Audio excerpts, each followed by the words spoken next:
weights in the world, be one of the best athletes in the world, win a Super Bowl, and just puts it right back in perspective when something like that happens, that, you're just as vulnerable as the next guy. There were times in my mind I thought I was done. I had a stroke. I can't see. I can barely walk. How am I going to be able to play football again? You never know. You walk out the door every day, you don't know if you're going to come back. It's not about the things that you do in life. It's the things that you don't do in life that I think haunts you the most. It's just special to me to see him healthy, see him running around doing what he loves to do. He's not going to let anything beat him. That's just the kind of person he is. He's a fighter. He's one of our captains, our leaders, one of those guys that you can count on. In the biggest games, he always plays his best football. And, that's a sign of a champion. He can bring that energy back to us, and guys will start feeling that energy and start playing like he plays. It's going to be exciting. It's really going to be exciting. I want to be a part of this team now because I want to play with my teammates, the teammates that I won so many football games with before. It's just going to be an explosion of emotion that comes from the inside out. I'm looking forward to it, and I can't wait. Tonight, 8 months after a stroke that could have taken his life and nearly destroyed his career, Tedy Bruschi makes his comeback in front of a sellout crowd in Foxborough. More than 68,000 fans waiting to roar their approval for the player who has come to symbolize the heart of a championship football team. And right end, number 97, Jarvis Green. And linebacker, number 59, Roosevelt Colvin. And linebacker, number 50, Mike Raven. And linebacker, number 50. Good evening, everybody. I'm Mike Patrick. It's great to have you with us. Can you imagine the emotions that must be swirling through the mind of Tedy Bruschi right now? Joy, hope, fear, probably all of those and a lot more. I do know one thing. Suzy Kolber's down on the field, and Suzy, the emotion is almost overwhelming. Mike, as one of Tedy Bruschi's doctors said, the way he's battled back is amazing, and just by stepping on the field tonight, it's an inspiration to stroke patients. Consider that 8 months ago, his left side was numb. He could barely walk. And while he was sure he could come back from that, he wasn't so sure about his sight. He was partially blind. He couldn't see anything to his left. But he started rehabbing, and the balance came back. And then the sight came back, and then he knew he could play again. In March, he had surgery to seal a small hole in his heart, the likely passage for the blood clot that had reached his brain. In September, he insisted a comeback would wait till next year, but the constant repetition of doctors telling him he was okay accelerated his mindset. Still, he and his wife Heidi wanted to be sure. They saw 10 doctors, maybe more, searching for someone to tell them this isn't possible. Finally, they were convinced. The only difference between this year and next is Tedy would be a year older, 33. Easing the process is that Tedy and Heidi remained on the same page. He explained how her background as a champion athlete at the University of Arizona means she understands his mindset, his desire, the essence of why he's coming back. The father of 3 young boys, even his 4-year-old said, "Dad, the team needs you." Bruschi equates the excitement he feels tonight to playing in the Super Bowl. He'll have to work to calm himself down, insisting, "If I'm too hyped up, I'll be spent before the first series." Thank you, Suzy. What a remarkable beginning to what we all hope will even be a better comeback story. The Patriots and the Bills coming up. Bud Light salutes the football fans of Buffalo and New England, where the game is always on and the Bud Light is just right. Welcome back to Gillette Stadium in Foxborough for the Bills and the Patriots and a first-place battle in the AFC East. The defending champions have gone through a brutal early season schedule and a string of injuries to stand at 3-3. That number is a disappointment in these parts. But the fans are a lot happier tonight, Joe, because they get back the heart and soul of this defense, Teddy Bruschi. You're absolutely right, Mike. Teddy Bruschi has come home to play football, and the electricity and the energy and the excitement in this stadium has been matched by what we've heard about in the locker room and on the practice field. All the players talked about was how great it was to have Teddy back. But they also realized that he just can't wave a magic wand and solve the problems of the bombs that the defense has been giving up. He can help the communication that has taken place. One of the biggest problems they've had is the communication between the defensive line, the linebackers, and the secondary. But I got to believe with Teddy Bruschi back in the middle, it's going to be a heck of a lot better night for the New England defense. All right, thank you, Joe. You know, the Buffalo Bills actually have a chance to take over first place in the AFC East tonight. But to do that, Paul, the whole team's going to have to improve, and that includes Willis McGahee. Well, with the ineffectiveness of the Bills' passing game, this offense falls on the shoulder of Willis McGahee, one of the top 5 running backs in the National Football League. Problem is, Willis McGahee on the road is only averaging 56 yards rushing per game. And that's not very good. And a week ago, before the Oakland game, he proclaimed himself as the #1 running back in the National Football League. And then they proceeded to hold him to 50 yards. The good news is that the Buffalo Bills win this game tonight. They're at the top of their division, a division they have not won since 1995. Paul, thank you very much. ESPN presents Visa Skycam, innovative technology that gives you a unique angle no other single camera in the world can achieve. And we're proud to bring it to you every Sunday night. First place on the line, the Bills and the Pats, the kickoff when we come back.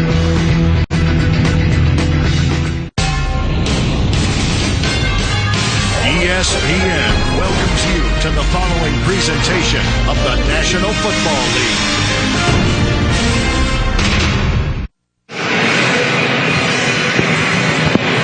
Back at Foxborough. Is it just me, or do you get the feeling the whole building is hyperventilating right now? I know I am. It's so great to see an individual overcome such odds and have a chance to do his first game back. You know, the nice part about it is he goes out on defense right away, and then all the butterflies are gone. You know, once the ball's kicked off and the first time you hit, it's all over with. It's like the Super Bowl. Tell you what, I bet those butterflies are flying in formation right now. McGee and Reed are deep. McGee, the #1 kick returner in the NFL, and he'll bring it out of the end zone. Breaks a tackle, gets it out to the 19-yard line. The cheers for Teddy Bruschi as he takes the field for the first time since the Pro Bowl.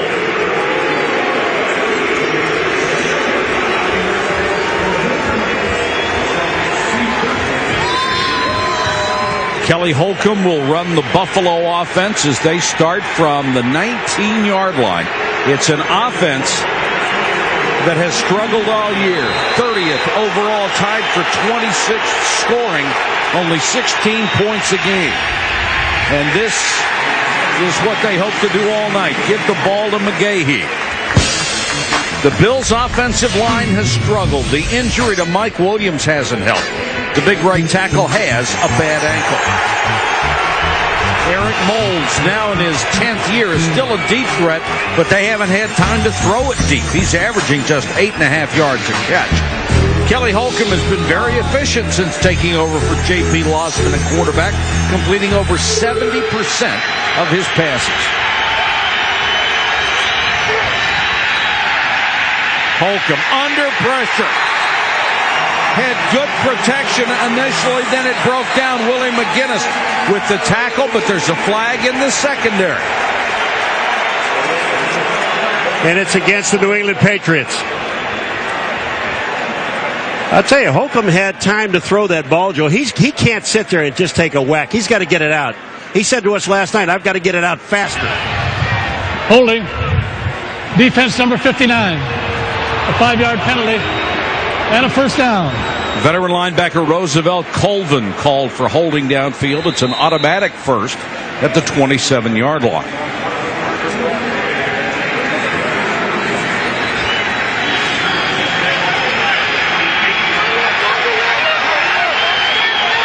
McGahee is the single setback. Campbell is the man in motion. And Willis McGahee trapped at the line of scrimmage, grabbed first by McGinnis. And Bruschi also in on the stop. The New England, he makes big plays and also makes all the defensive calls.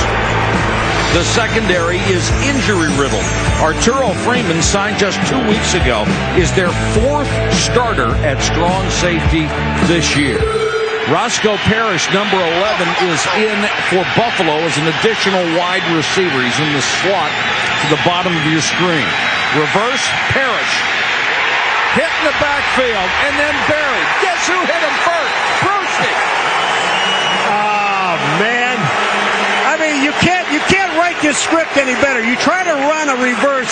I don't care if he hasn't played since the Pro Bowl. Here's a guy you don't run a reverse against. Watch number 54, Teddy Bruschi. Look at him play this play. He doesn't make the tackle, but he slows him up. That's the one thing that he pointed out to us. He said, once I get out there, I think and I feel that I'll be able to get myself lined up and my teammates lined up to make plays. And he doesn't make the mental mistakes. He stayed home, made the play he was supposed to. Holcomb, good protection. Throws underneath up to the 40. That's going to be a first down. Parrish makes that grab. Kelly Holcomb is, I guess you'd call him a journeyman. He's a guy that's been a lot of different places. Originally back was with Tampa. Then he spent some time in Indianapolis behind Harbaugh and Manning when he came in. Then moved to Cleveland behind Couch. And now he started the season behind J.P. Losman. The thing is the rookie couldn't quite get it done, so they turned to the veteran to stabilize the offense. He is a very accurate passer. He's very smart, understands the offense. He admits he doesn't have the strongest arm in the world. And movement on both sides. The other thing about Kelly Holcomb is that he is a calming influence. What Teddy Bruschi can do to New England's defense is settle them down. Full start. Offense number 84. 5-yard penalty. It remains first down. That's what Kelly Holcomb should be able to do for this Buffalo offense. Now, keep in mind, he's got Jason Peters at the right tackle position starting for the first time. So there are going to be some new pieces up front, and it will take his calming influence to settle him down here. 1st and 15 for the Bills. The slant pass complete out to midfield. Good throw to Lee Evans, the speedster out of Wisconsin. Buffalo's offense has scored the opening drive. They've been great on this. Yeah, they have been, but I'll tell you what, here's where they're not great. How about 11 straight games without a 200-yard passer? And that one on the bottom just scares me. It's 37 straight games that they haven't had a passer throw for over 300 yards. That is frightening. That goes back to Drew Bledsoe. How about in the last 2 games, they haven't completed a pass over 20 yards? Yikes. McGahee behind Shelton. Got back to the line of scrimmage. Bruschi was in on the stop again. Now, if you're going to get healthy, if you're the Buffalo Bills offense and you haven't been able to throw the ball down the field, if there's any defensive secondary you should try and get healthy again, it's going to have to be the New England Patriots. Right. They're down 6 defensive backs. They've only dressed 7. Their starting safety, Arturo Freeman's been here 2 weeks, and they've given up a lot of big plays. So this should be a night that should be good for Buffalo throwing the ball down the field. Freeman was cut by Tennessee on September 1st, was out of football.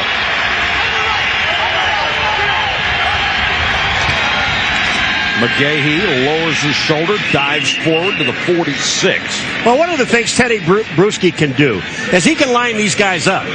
Like you said, I mean, he's a calming influence, and he knows the defense, and he calls them. He can't play their positions. He can tell them where to be, but he can't tell them and show them how to cover. You know, I just wonder how many plays. You've taken 8 months off. Can you play 65 plays? And if Buffalo can keep on driving the ball down the field with runs and smart passes, keep them on the field. McGahee again. 3. And it'll leave 3rd and a long 3. Wilfork, the nose tackle, and Mike Vrabel, the outside left linebacker, makes the stop. Vrabel, very, very good as a linebacker. He's felt all alone with Bruschi out of there. Well, just take a look at Willis McGahee. At home, he averages 122 yards per game, right, rushing. Away, 56. He's away tonight. He's away. Sean Williams, number 20, makes his first appearance as a third down back. 4 wide receivers. Pressure coming, the pass underneath, they'll whistle the play dead. The ball complete to Lee Evans, but after the whistle. Ron Winter is the official, our referee tonight. Going to go against New England. Delay of game. Defense. Performing an unnatural act. Not common to the game in an attempt to get the offense to false start. 5-yard penalty. That results in a first down. Performing a what? 50. I'll tell you, that sounded a little obscene to me. Boy, didn't it? An uncommon act. Bill says, hey, you guys are on your own. No. Go ahead, Joe. It's all yours. What was the uncommon act? Basically what it is you make movements towards the offensive lineman, a quick, jerky movement towards the offensive lineman, trying to get him to jump off sides. And that's considered whatever Ron said it was.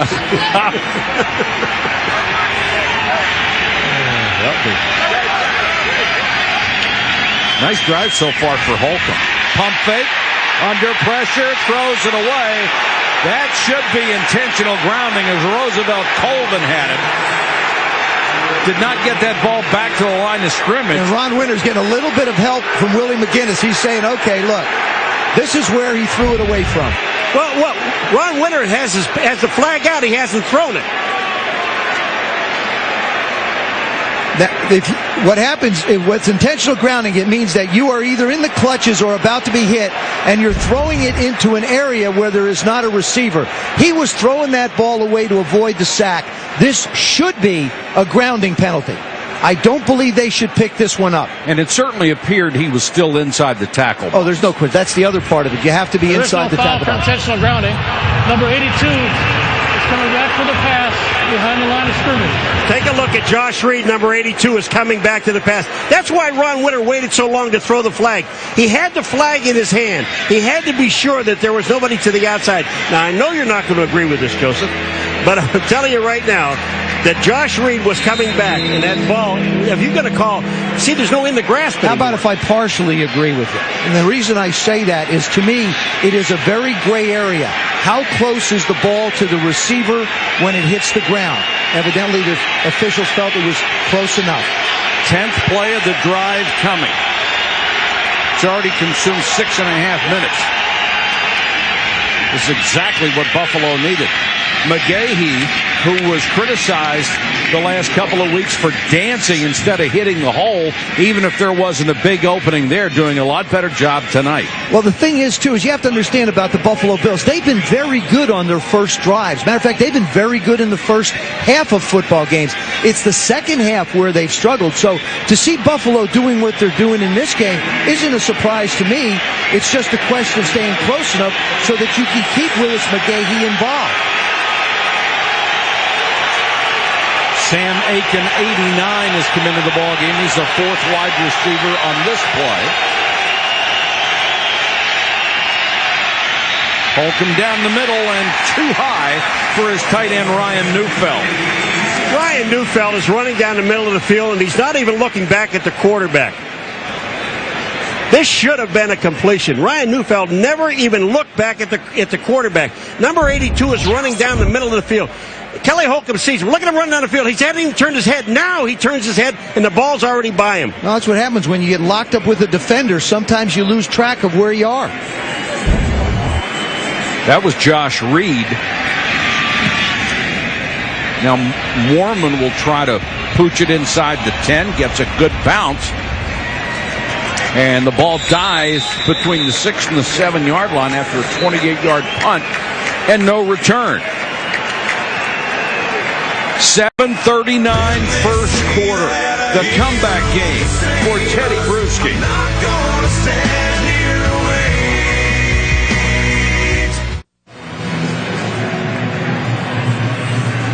Teddy Bruschi already assuming his assistant coaching duties on the sideline, as well as calling out the defenses when he's on the field. And certainly he's already had an impact on that defense. Patrick Pass, who had a career game against Denver. A flag is down. Patrick had career highs in rushing and pass receiving in their loss at Denver. Boy, and this is the thing, talking to Bill Belichick, that's just bothered him in the running game. Negative plays and penalties. Holding. Offense number 88. Penalized half the distance to the goal. Repeat first down. Christian Fourier, the tight end. Bill Belichick, 3 Super Bowls in a 4-year span. The only head coach to do that in the history of the NFL. It's a remarkable record. And what he has done with the personnel people, Scott Pioli and Bob Kraft, and building this roster here is just remarkable. They have survived so many injuries. I was just saying, Mike, not just building the roster, but finding people. Like last year, for example, taking Troy Brown, a wide receiver. Absolutely. And putting him in as your nickel back. Now, Troy's been hurt a fair amount this year, so he hasn't had a chance to contribute that way. Andre Davis, number 18, comes on the field as a wide receiver, and Tom Brady to throw from his end zone. Gets great protection, goes underneath to Patrick Pass, and Pass showing you he is much more than just a blocker as he picks up 22 yards before Terrence McGee stops it. Yeah, but I don't care who you are. When you can stand back there. Lawyer Malloy, number 36, is blitzing on this play. On the outside on the left. You see him at the bottom of the screen? He's blitzing. They don't even get close to Brady. Look at he steps up. He's got all the confidence in the world in his offensive line. He sees Patrick Pass and throws the pass. They pick up a first down. How easy was this? Too easy. First down at the 28. Pass again. Another flag is down, and if you're wondering why they are featuring Patrick Pass, it's because Corey Dillon has been nursing ankle and knee injuries. And Stephen Neal, the right guard. Offense number 61. A 10-yard penalty. Repeat first down. Neal, the right guard, did not play college football. He was a college wrestling champion. Well, he's wrestling with Sam Adams right now is what he's doing. Big Sam in the middle, 335 pounds, is giving him everything he needs. That's the second penalty they've had on a 1st and 10. Well, he never got in a headlock with somebody that big in the NCAA tournament. That's not how you get your arms Not even in the around heavyweight Sam. division. No. Corey Dillon enters the ball game. New England has already had 4 penalties. Dillon is number 28. Brady, short set, goes out to Givens. And Givens is wrapped up and spun down by Terrence McGee. The Patriots are one of 2 teams in the league with a pair of rookies on the offensive line. Logan Mankins has been a starter from day 1. Super Bowl MVP Deion Branch keys a big-time passing game. He's in the NFL's top 10 with 37 catches. And Tom Brady's stature keeps growing. He is now 51-17 as a starter. That's 75% better than any other quarterback in the league.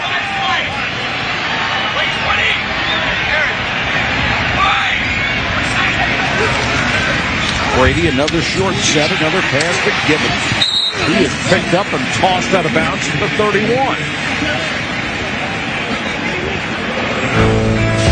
The Bills' front 4 has not been able to stop the run this year. Aaron Schobel has been their best pass rusher. He has 3 sacks. London Fletcher, a very active middle linebacker, 64 tackles. That's second on the team. And Troy Vincent's move to safety this year has really paid off. He has 3 of the secondary's 7 interceptions. Pass back in at the running back spot.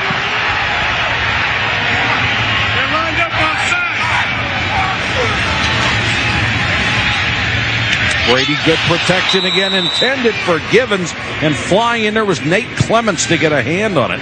Well, that time Buffalo brought a lot of people, and the thing about Tom Brady lately is if he gets a chance to set his feet in the pocket, he can get more on the football. What happens is you'll see this ball hang a little bit as Givens goes out and makes the cut on Clements. Clements breaks on it, but Brady can't quite get enough on it to be able to beat the defender there. Well, uncharacteristically, this has become a passing offense for New England. It's number 2 in the league, and that's only because they haven't been able to run the ball very well. Roscoe Parrish is deep for Josh Miller's punt, and it's a good one. Drags him all the way back to the 10. Parrish hemmed in at the sideline. Continues to fight for extra yardage. Out of bounds after returning it. 12 yards off of a 56-yard punt. Buffalo uses up half of the first period on their first drive, but we're still scoreless. ESPN Sunday Night Football, brought to you by Dockers. Men, women, home, dressed to live. Budweiser Select. Finally, bold taste meets a clean finish. Expect everything. Visa, proud sponsor of the NFL. With Visa, you're protected. And Toyota. Choose any direction as long as it's forward. Toyota, moving forward. In New England for the Patriots home game against the Buffalo Bills, and everybody showed up tonight to see Teddy Bruschi. 4 minutes and 54 seconds to go in the first quarter. Everybody here rooting for Bruschi to succeed, probably even the Buffalo Bills.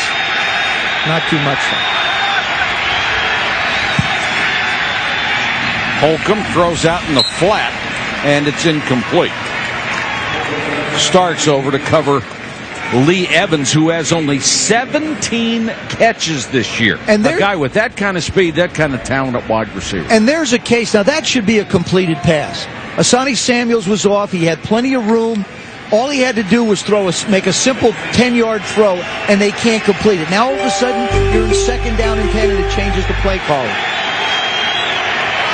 McGahee is the single setback. Holcomb wants a screen. McGahee very patient with those blocks and got it out to the 35-yard line. Teddy Bruschi in the first series, you think he lost anything at all? I mean, here's a guy, watch the first play. He's up inside on McGahee. That's inside. Now look at him on the outside and Parrish on a reverse. You try to run that at him? I'm sorry. He reads, knows exactly where to go. Problem with that one tackle, though, he just couldn't make the tackle. He will. How about tonight? 8 hits, 4 tackles? That's not so bad. That's a pretty good first quarter. And the Bills have only had the ball twice. Sean Williams is in. Reed pitches to Williams on the option. It was a very nice-looking play, but it didn't get anything more than a yard. Well, this is a play that Joe used to run at Notre Dame. Where did this guy come from? Came from Newt Rockney. It's a single wing play. There it is, little underhanded off, then you shuffle pass, and it's an option. And you know something? This is what offenses do when they're struggling. I mean, to me, you want to get more out of this play. Mike Mularkey, 12 and 11 as a head coach in Buffalo, and really trying to find his football team. They've gone through some tough times. They started with J.P. Losman at the quarterback position, found out it wasn't working. They made the change when the team was 1-3, and now they've started to play a little bit more. Kelly Holcomb's 2-1 as a starter. And it's just, you've got to me, that kind of play's got to get more than 2 yards for you. And that young man's going to have a chance to play in this league sometime. But the thing that J.P. Losman doesn't understand yet is it does take time, and you have to go through a growth period to play this position well. That play got a first down, pal. That's about all of the confidence. McGahee moves the pile out to the 40. Let's check in with Susie. Well, Mike, what does it say about Kelly Holcomb that he's lasted 10 seasons in the NFL as an undrafted college player, released 5 times early in his career, and he always seemed to be the backup of these futures of the franchise. It was Manning in Indy, Couch in Cleveland, JP in Buffalo. His first 8 years he played in just 10 games, and he described it as a never-ending thing in this business. Can't worry about it. When you're out there, you just have to produce. The interesting thing about it, Susie, when he's gotten a chance, he has always played pretty well. He doesn't have that prototypical arm that coaches are looking for. But go back to the 2003 playoff when he was in Cleveland. Threw for over 400 yards, 3 touchdowns against Pittsburgh. He had another 400-yard game in his career when he was with Cleveland. He could put up some numbers. And I liked his observation about backing up Manning, Couch, and Losman. He said Manning sort of knew that he was going to struggle and prepared himself that way. I believe under Couch and Losman, these kids thought that they were going to be successful, and they sort of fell down, and now they have to adjust with coming from the bottom back up.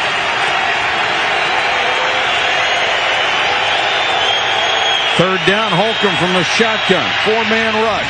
Throws underneath Moles, makes the catch and has a first down into New England's territory. We talked the other night to Kelly Holcomb, and he told us about his career as a primary backup. It was frustrating my first couple of years not getting to play much. I mean, when I was behind Peyton, I didn't get to play much. But these last couple of years, was fortunate enough to go to Cleveland, get some good playing time there, and then moving on here, just getting out on the field and being with the guys. I mean, that's kind of what you play for, and that's what you look for, and to try to win games, and that's what we're trying to do right now. Holcomb. Plenty of time, and there's the comeback to Moles. Then he dives forward, trying to reach the first down sticks. Mike, watch Moles coming off the line of scrimmage. When he gets Starks even, he puts his hand up, and then he's going to come back. Watch his hand go up as if I'm going deep. Now Starks looks back, and then Moles comes back to the ball and picks up the first down. That's experience. And Dwayne Starks has been the marked man in that secondary. Denver lit him up a couple of weeks ago for a couple big plays, and Eric Moles, I'm sure, has his sights on making him pay tonight. Only Andre Reed has more catches and yards in Buffalo's franchise history. Lossman short set, then tries to throw a slant. Good coverage by Starks that time on Lee Evans. Kelly Holcomb, I mean, he just looked at the receiver the entire way and then waited on it. I mean, it's almost impossible to complete this pass. Well, let me tell you why he did it, Paul. The receiver never looked at him. You know, it's when you're a quarterback and you drop back and you want to get the ball out quick and the guy's not looking, you can't just throw it. You have to wait. Hit him in the head with it. Then it bounces in the air and it's intercepted. That's not good.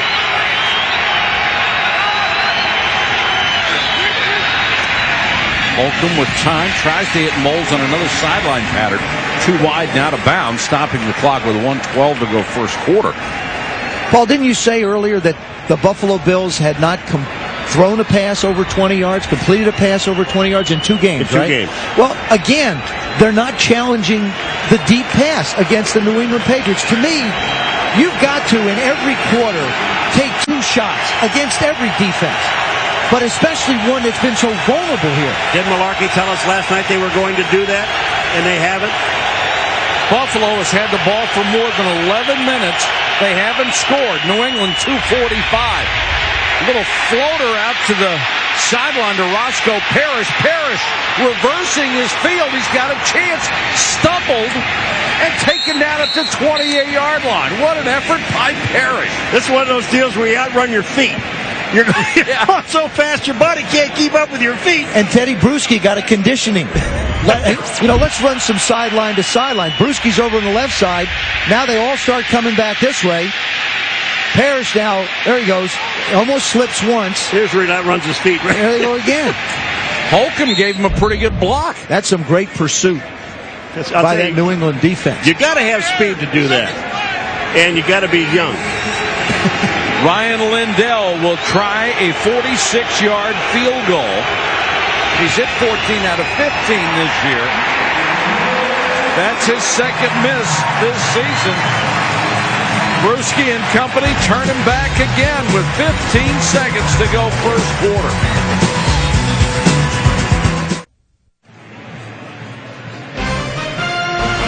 Monday Night Countdown at 7:30 Eastern on ESPN. It's the best place to get ready for Monday night's action. Then on ABC at 9 Eastern, Ben Roethlisberger and the Steelers host the Ravens on a Halloween edition of Monday Night Football. First drive New England had, they threw the ball every time. Patrick pass, gets a run. Pass. May have found a new star here in New England on the offensive side of the ball. And Michael, it's not that they didn't try and run the ball. They had penalties on them. Ready to start the second quarter at beautiful Gillette Stadium in Foxborough, Massachusetts. A facility Bob Kraft spent $325 million of his own money to build. Very reflective of New England and a great place to watch a game. Great place to broadcast one from. Isn't it ever? Pass again. Patrick Pass, a couple of inches shy of a first down. Ryan Denny, number 92, in on the tackle. They're just quick handoffs, and what the Bills are doing, they're sending more than 4 guys. And what they're doing is they're running by the runner. That time, Laurie Malloy comes in and doesn't look at the runner. You have to look at the runner first and then go to the quarterback. And that time, Sam Adams also was on a stunt and took himself right out of the play. They ran right where he voided from. Buffalo was allowing 5.1 yards a carry against them. That rush defense, that's the worst in the league. Pass, fumbles the football. The Bills had the best shot at it. They indicate they have it, and they do. The ball just dropped out of his hands as he ran towards the sidelines. Now, I don't know whether it looked like maybe something happened to his leg. And then, watch this, he's running. Nobody really hits him. And the ball just drops out, and he goes to grab his hamstring. He just dropped the football. Aaron Schobel with the recovery. Another big break for Buffalo. 0-0. We're in the second quarter at Foxborough. The Bills and the Patriots. This is a game everybody talks about the return of Teddy Bruschi, of course, but this is a game for first place in the AFC East. New England comes in 3-3. Buffalo is 3-4. And everybody thought, the New England here at home, they're just going to run all over the Buffalo Bills. Well, so far that hasn't happened. Patrick Pass limped off the field. We'll get a report on him as soon as we can. It looked like it was either a hamstring or a cramp. Well, Patrick Pass, watch him. It's his left leg, and the ball is in his left hand. Watch what he does. He feels that he just drops the football. And I'm going to tell you something, I have never seen that. I agree. I mean, I've seen a player go to the ground with a bad leg, but there was an instance where he just went to grab the back of his left leg. And another injury for a team that's already been devastated by them. Pass has been playing because Corey Dillon is not 100%. McGahee, another good run inside the 35. And if you're Buffalo, the frustration is going to start setting in. They have held the ball and held the ball and held the ball. They have nothing to show for it. Well, the thing about that one, on Willis McGahee on that play and the one before, he showed patience in running and then waited for the hole to open up instead of just going there. When coaches say, well, we want you to explode into the hole, but there's got to be a hole to explode into. McGahee has already carried the ball 10 times for 42 yards. Now they put Williams in to give him a breather. Holcomb dumps it to Shawn Williams. And Williams breaks a tackle and gets down to the 30-yard line. Dan Klecko got him.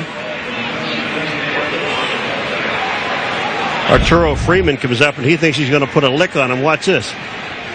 Man, you got to wrap your arms around the guy. Number 25 is Arturo Freeman. You missed the tackle. I'll tell you, if Arturo Freeman goes down, they're running out of people. It becomes the linebacker, Donald Davis, number 51, probably winds up playing safety. Well, he's their 4th starter at free safety this year. McGahee thought about bouncing it outside, then takes it inside for about 1.5 yards. Klecko again on the stop. Remember, they lost Rodney Harrison, their great team leader and their strong safety. He blew out a knee, tore 3 ligaments, so he's gone. And it's gone downhill ever since. There's Bruschi back out on the field. He's played a lot of plays tonight and comes in on 3rd and long. You just expect him to make some kind of a Bruschi play, an interception, a fumble recovery, a big sack, something that Teddy Bruschi does and has done. Kelly Holcomb goes to the shotgun. Moulds dragged down at the 23-yard line. That'll be enough for a first down. Arturo Freeman again made the stop. I don't care how long Eric Moulds has been in the league. If you think that you're going to cover him man-to-man all over this field, you're crazy. And the other thing is now all of a sudden you're reaching the area where the New England Patriot defense has really struggled, the red zone. Teams have been down there 19 times coming into this game and scored 15 touchdowns. That is very uncharacteristic of this New England defense.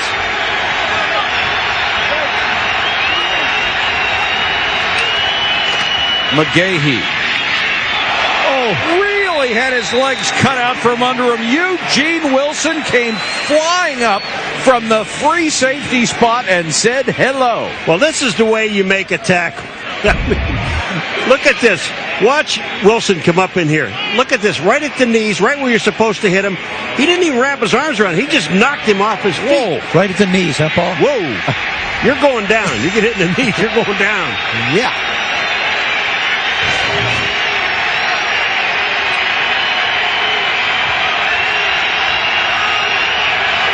They show blitz. Come with it. It's picked up well. Moulds to the 10. Brought down by Asante Samuel. Check in again with Susie. And Mike, it's no stretch to say that Eric Moulds' patience has been tested. During his 10-year career, he's played with 8 different starting quarterbacks, 6 offensive coordinators, 4 head coaches. He talks to Marvin Harrison every week, and Moulds is so envious how long Marvin and Peyton Manning have been together. They always know what to expect from each other. For Moulds, it's always about making adjustments, and each adjustment takes time. Susie, he'd love to get a pass for a touchdown here, as the Bills are driving. McGahee bounces it outside with that speed. And a good tackle by Dwayne Starks. This has been some really good offensive play calling by Tom Clements, their coordinator, but some terrific eyes. And you talked about it before, Paul. The patience that Willis McGahee has shown. Does a nice job of getting outside and forcing the corner, Dwayne Starks, to come up and make the tackle. Tom Clements, former Notre Dame quarterback, now the offensive coordinator of the Buffalo Bills. Yes, I did have to get that in there. Don't even look at me. Yes, I did. 2nd and goal. Moulds was the man in motion. Holcomb is looking that way. Throws, but it's incomplete. Batted away by Mike Vrabel. Oh, Mike Vrabel. You know, Mike Vrabel is the only guy that has an interception on this football team. And that one went for a touchdown. Yeah, that was in the second game of the year, and Vrabel plays this perfectly. Watch number 50 just move himself back into the middle of the field. He's there to knock the ball away from the tight end. You know, Vrabel is another, like Bruschi. They know everywhere to be on the field. They know, they just seem to know where the tight ends are going to be, and they get there before the tight end does. Tim Ewis had the ball get right to his hands and then was separated from it by Vrabel. Holcomb throws incomplete. If he throws that ball on target, it's picked off by Asante Samuel. Not only that, we're watching him run all the way down the football field for a touchdown. Trying to get the ball to Josh Reed. Tries to get it to him. Well, you're so right, Mike. If this thing is thrown any higher, it's gone. It's 100 yards. Now, can Buffalo finally score? They have dominated this game. They've dominated the clock. What's the score? 0-0. Oh. Ryan Lindell missed his first attempt, but he won't miss here. And the Buffalo Bills finally see their good work pay off. They're up 3-0.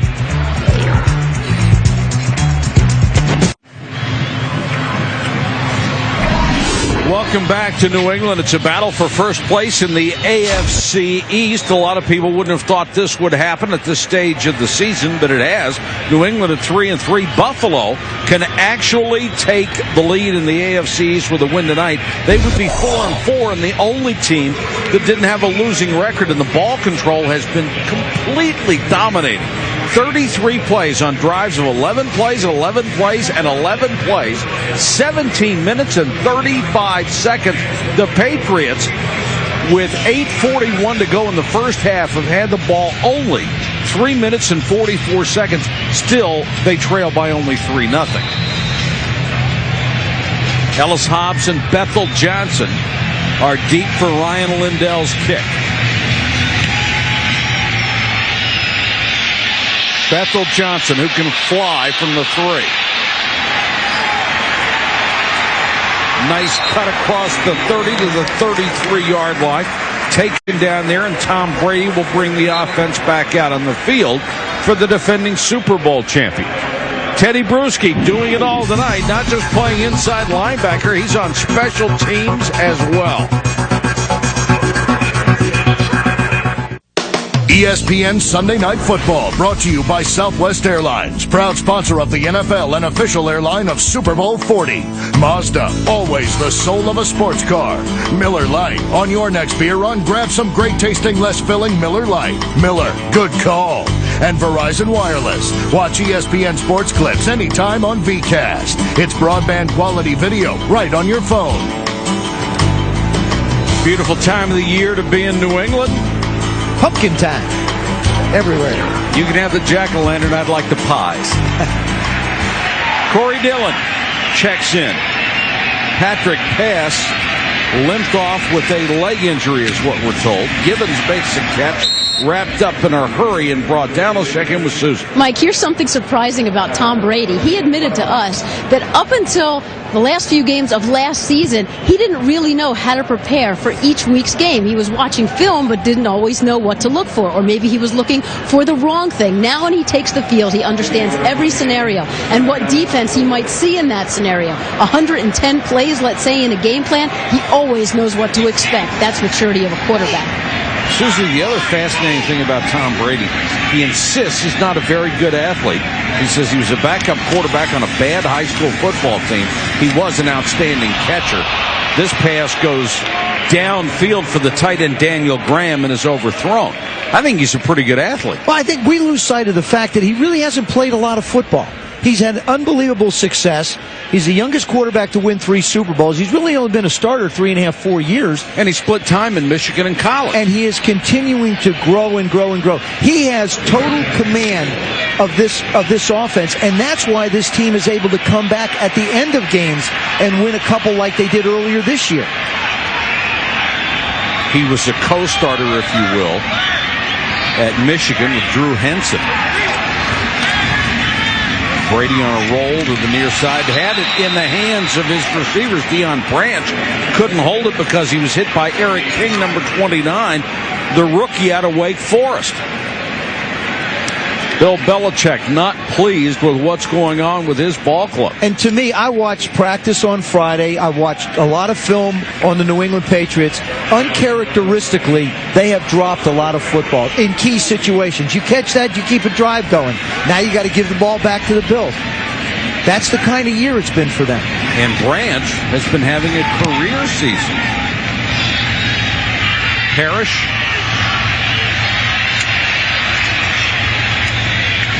gets it back to about the 27-yard line, 46-yard punt, 18-yard return, and a scuffle away from the tackle. Spirited divisional rivalry. It's the first time the Pats have played a division opponent. That's unusual. Seventh game of the season. Well, that means they're going to play 6 of them down the road.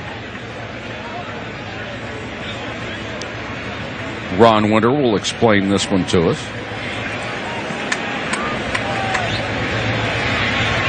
They're pointing in a bad direction for the Bills. During the kick, holding number 82 of the receiving team. A 10-yard penalty.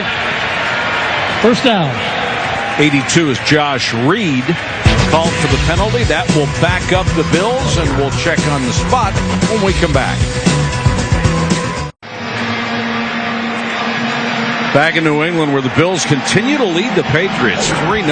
Buffalo in a big hole here. They'll have to start from the 8-yard line after the holding penalty on the punt return. And if you're the New England Patriots, you've got to come up with some kind of a turnover, some kind of a play. I mean, having 1 interception and 2 fumbles as turnovers in going into the 7th game of the season isn't going to cut it for your offense.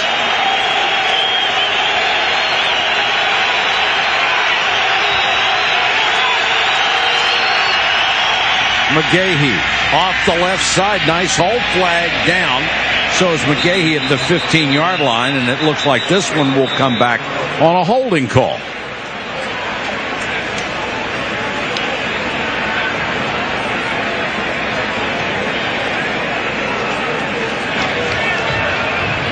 Holding. Offense number 69. Penalized half the distance to the goal. Repeat, first down. Mike Gandy, the left tackle. Now let's go to Chris Berman in the studio. A SportsCenter 30 at 30 update. Chris? All right, Mike, thank you very much. What a huge win for the Giants. They're in first in the NFC East as they batter the Redskins 36-0. Meanwhile, batter the NFC champion Eagles, blasted in Denver 49-20 when the Broncos are 6-2. We'll see at halftime with our fastest 3 minutes with our halftime heroes, which might include some New York Giants playing for their hero who passed away this week. Guys? All right, Boomer, thanks very much. After the penalty, 1st and 14. McGahee on the draw, slips up the middle, and McGahee to the 17-yard line. He is really running hard tonight. Up until that play on the road this year, McGahee has only averaged 56 yards rushing the ball. Now, up until that play, it was 13 carries for 56 yards. Now he's got 14 carries for 69 yards. And really, as he goes, this Buffalo Bill offense goes. I mean, they really are geared around him. It's easy to forget how powerful he is. He doesn't look nearly as big as he's listed. But he's got tremendous speed and obviously more power than you would think. Monty Beisel is in on the stop. They picked up Beisel as a free agent from Kansas City this year. One of the things you look at is how are they trying to attack this defense? You look and they're running right up the middle of this defense, right where Teddy Bruschi lines up, right where Vince Wilfork, their nose tackle, the young second-year player from Miami, has got to do a better job of anchoring the middle of that defense. The Bills are doing an exceptional job. That offensive line is built to run block and apparently also built to hold because there's another flag down. Been a bunch of those.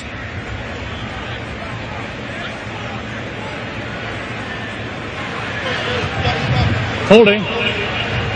Offense number 66. A 10-yard penalty. Repeat first down. Benny Anderson, the veteran they signed out of the Baltimore Ravens. Willis McGahee, remember that national championship game in the Fiesta Bowl? He suffered a devastating knee injury, tore up 3 ligaments. The Hurricanes would go on to lose in double overtime to Ohio State. McGahee would need that major knee surgery.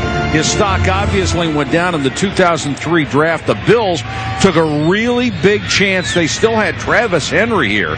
They drafted him with the 23rd overall pick, but certainly he is paying benefits.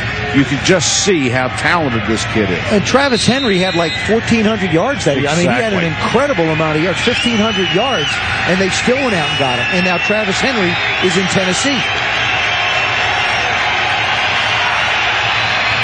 Holcomb. Out in the flat to Campbell. And the big tight end forced out of bounds by Vrabel. One of the things about McGahee when they went out to get him, you got to think, what was it, 23rd pick? Exactly. They really didn't, in the 23rd pick, they said, this guy is going to be okay. If he comes around, they knew he wasn't going to play. They knew they still had Travis Henry. And they brought this guy in, and they did it right with him. They didn't rush him into anything. When he was ready to play, he played, and look what he's doing now. He's one of the top 5 running backs in the National Football League. Boy, Tom Donahoe took a lot of grief for that pick, though. Blitz coming. They don't get there. Dump it off to McGahee underneath. McGahee got away from Eugene Wilson and forced out of bounds. Let's check in with Susan. Well, Mike, back to what Paul had said in the open about McGahee being the self-proclaimed best back in the NFL. His head coach sees him simply as a confident player with no intent to provide bulletin board material. And the improvement, he said, was so evident because early on he was kind of picking his way and not really being patient. Now he's truly hitting it downhill and making yards. And it appears that nothing is there. He still manages to make yards. But remember, he's still young, and this offensive line has only had 1 game together. Well, he's had an impressive night tonight so far, Susie. He has had the Bills on both sides of the ball. Holcomb throwing deep. Incomplete. Could have easily been picked off by Starks. It was intended for Lee Evans, but he couldn't get position. You know what, though? I like the call, and this is something the Buffalo Bills have to do. It was a first down play. You've been picking up first downs. You feel good about the rhythm. Now you just throw it down the field and give Lee Evans a chance to make it against Dwayne Starks, who has been picked on. So I figure, why not? Let him go try and make a play on it. I like the call.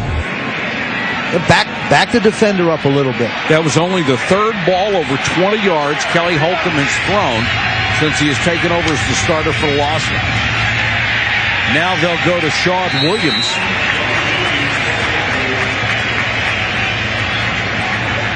And Buffalo as a team, 11 pass attempts, over 20 yards. That means the ball's in the air for more than 20 yards. That's unheard of in this day and age in the NFL. But the reason the quarterbacks haven't had time to throw it 20 yards. It isn't just Kelly Holcomb. People say, well, the quarterback doesn't have a strong arm.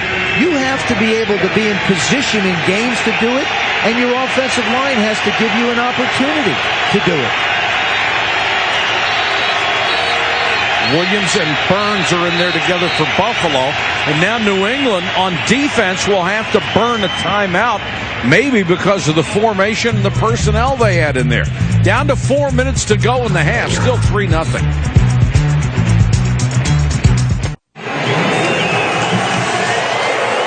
Back in New England, 3-0. Now that's discipline. You line up in order. Teddy Bruschi, what a return. 30 of 39 plays, so much for any conditioning issue. He's getting it now. Well, that whole defense has got to be tired. They've been out there all night long. Holcomb, Moles, held on. He was drilled again by Wilson, who's had some big hits. I'll tell you what, this is one of the times when the wide receiver, I don't care how long you played, you go back to the quarterback and let's just say, let me tell you something. You hang me out to dry like that one more time, and I'm going to wrap you in the mouth. Well, we don't do it on purpose. No, you don't. But you got him stretched out, and look at Wilson. That's just an outstanding play by Wilson to be there. Defensive backs love exposed holes. You think we do that on purpose, huh? Bethel Johnson is deep.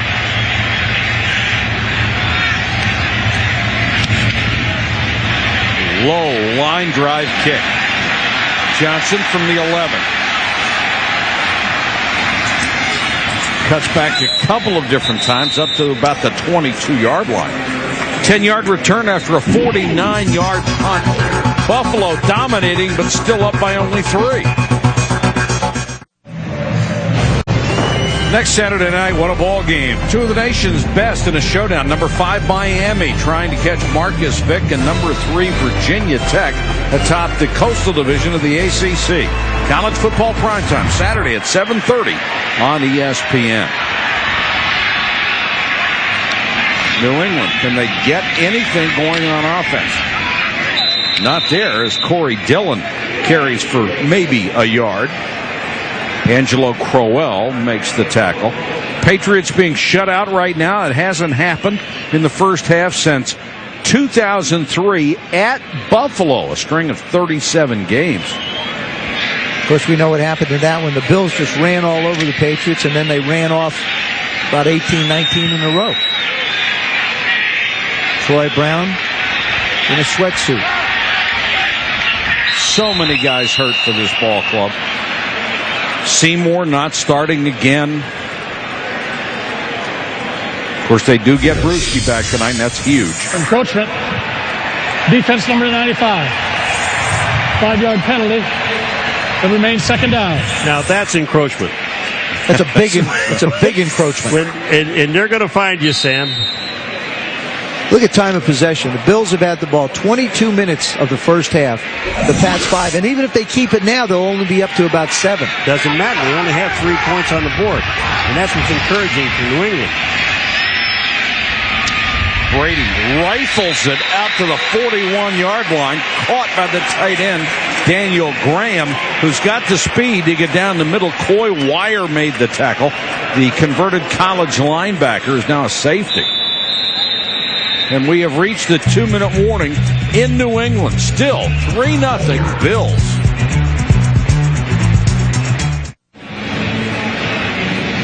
Two minutes to go, first half. It has been fascinating so far because Buffalo has virtually held the ball the entire 2 quarters, but they have only a single field goal to show for it.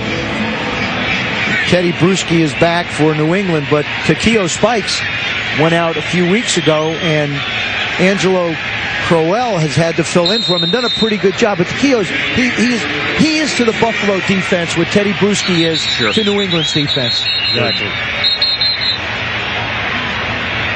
I'm going to blow this play dead. New England, as opposed to the long drives that Buffalo has manufactured all night long, 4 plays and a punt, 3 plays and a fumble, 4 plays and a punt.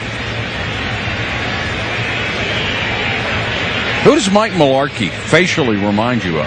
Buffalo has challenged a ruling on the field on the previous play, but the pass is complete. I thought that when it went to 2 minutes, because Daniel Graham had to go down and take this off his shoe tops, it would give Mike Mularkey an opportunity to challenge it. You're into the 2 minute part of it. You've got one left. Why not? Now, there's no question he makes the catch. And because the play started outside of 2 minutes, it is not a booth review. It's got to actually be inside, the play starting inside 2 minutes for a booth review. But they just had a tremendous amount of time to review the replays in this, and now they challenge it when it seems obvious that it's a catch? Well, I don't think they have anybody upstairs looking at it. You can't if you're challenging at this point. You could have notified them earlier. You're right. And while they were in break, Ron Winter could have come over and taken a look at it. This shouldn't take very long. You get... There's a shot from Skycam. You'll notice this really isn't even close. That ball's about 6-8 inches off the ground. Sure. He got both hands underneath the ball. It's a perfect catch. You get the feeling when you watch the New England Patriots that they're waiting for something to happen to get themselves going. And what they haven't gotten any sparks on defense. You know, three takeaways all year. And offensively, they can't find a big play. They can't get any continuity in the running game. Well, this isn't like the New England Patriots offense needed a rest. They haven't been on the field. Right. I was mentioning Mike Mularkey. I think he... Who's he look like? Kevin Costner. No. Well... Oh, no. Boy. Let me move down here. So. What are you moving? What do you think? I'll tell you, look, what do you think? Don't you like... Yeah, I think he looks like Kevin Costner. You'd say anything he says. Brady looks like Tom Brady, and he's over there on the sideline throwing passes. He's not wasting any time. I mean, he's been standing around for a long time, so he's warming up. And here's a pass. It's a completed pass. There's no question about it. But Tom Brady's doing a smart thing. He's throwing some balls. He's completed 5 passes on this drive already. The ruling on the field stands. The pass is complete. First down, New England. Now, Buffalo is charged with a timeout. Buffalo loses a timeout. That's no big deal, you would think, at this point. But they lose a challenge as well.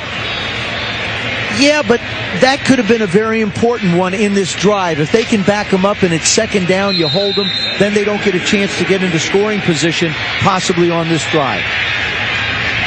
All that, and we're still at 2 minutes.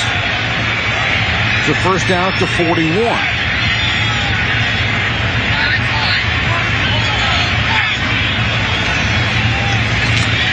Brady hit as he throws. That time they had a blitz coming straight up the middle, and it got there. Well, that's what they talked about. London Fletcher told us yesterday, he said, we're going to get to Brady. We have to come at him right up the middle. What they have to do is that Schobel, number 94, that hits his arm. But the thing that they have to do is they have to come up in his face. They have to make him see them coming. And that was Schobel on a stunt. He comes from the right end and comes up the middle. And keep in mind, you have 2 rookies on the left side that have to make those adjustments. That was Logan Mankins that didn't get that one done. Andre Davis, number 18, is in as a wide receiver. They give the ball to Corey Dillon. Getting an opportunity to run a little bit. He takes it up to midfield where Schobel got him from behind. I almost get the feeling that New England needs to go no huddle. They need to change the tempo of this football game. And this 2-minute drill could be the answer for them. 3rd and 3. Brady, quarterback keeper, and he has a first down. The Bills defense, they weren't even ready. They're walking around. Posey, number 96, is Posey. They're just walking around. That's why it's a great play by Brady. Oh, yeah. Let's check in with Susie. Well, Mike, of course, the big story tonight is the return of Teddy Bruschi. And one of his teammates, Mike Vrabel, told us how it's affected him and many of the other guys on the team, that they typically wouldn't be thinking about things like their estates, their wills, who's going to be taking care of the kids. It's taught them to reevaluate their life. And he said he wasn't surprised by how much Bruschi loves the game and wanted to come back, because there are a lot of guys on this team that feel that way. Willie McGinnis, Troy Brown, guys like that. They're not playing for the money. They've won 3 Super Bowls, and these guys want to leave their mark on history. And that's exactly what they're going to do. Susie, really in that meeting when we had a chance to talk to Mike and Teddy, it's a love and a passion for the game. And unless you've had the game taken away from you like some of us have, you don't know how much guys appreciate it and don't want to leave it. New England trying to drive here in the closing stages of the half.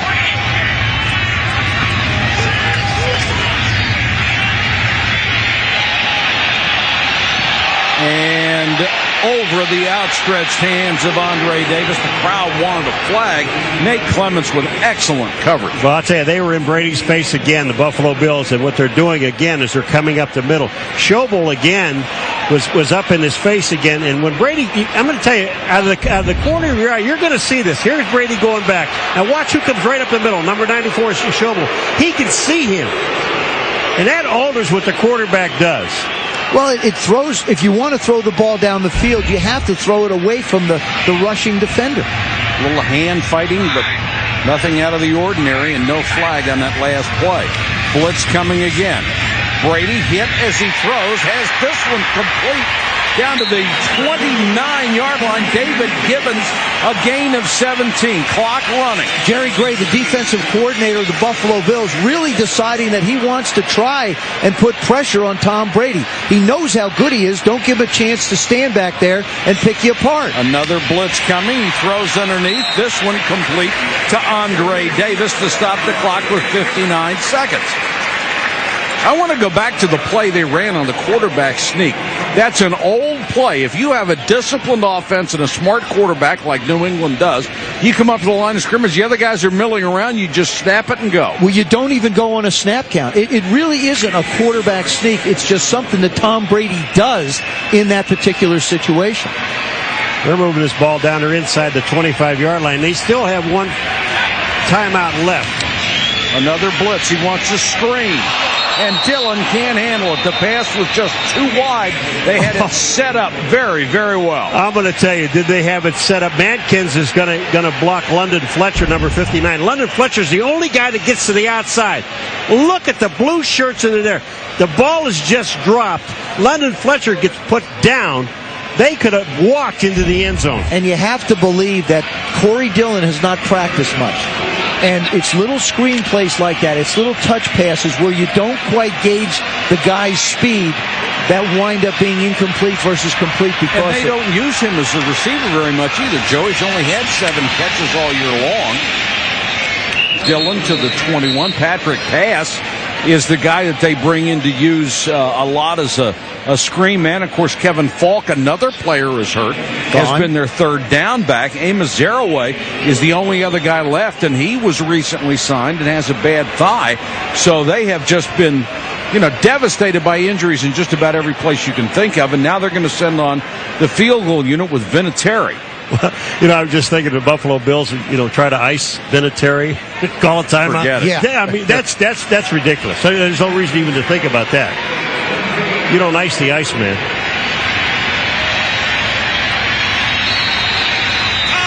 And they will whistle this play dead because they didn't beat the play clock. So they'll back them up 5 more. Prior to the snap, delay of game, offense, 5-yard penalty. And remain first down. That's the last thing you need is a field goal unit. And I got to tell you something. That is, to me, that is characteristic of an undisciplined football team. That should never happen to the world champions. It should never happen to a Bill Belichick coached football team. You don't know. How do you get these guys to speed it up? To me, it looks like the Pats are running. They've been in slow motion all night. Now Vinatieri from 44. They're going to ice the Iceman. Will take a timeout. Well, you can't take him into the locker room with you, so why not? But Vinatieri has made more pressure kicks than any 2 kickers that you can find in the National Football League, and he doesn't get shaken very often. No, I think the only thing that this does is makes him mad. Now he can kick it further and straighter. Kick it further? Yeah, further and straighter. Well, when you punted, did anybody ever ice you as a punter? You going to ice the fat guy? I know there's only one thing that's on ice around you. I know what that is. Okay, I realize that, but I was just wondering if anybody ever iced the punter. Let's ice the punter. You never know. No, we didn't care. All right. Let me put it this way. They may be icing Vinatieri. It looks like this entire offense of the New England Patriots through the entire first half have been sleepwalking. There's no spark. There's no energy. There's no excitement. And you would think with Teddy Bruschi coming back, you'd hope it would spill over a little bit to Tom Brady's unit and get it fired up a little bit. And yet if Vinatieri hits this field goal, they're tied at the half. See, I think they just have to change what they're doing a little bit. Go no huddle. Do something.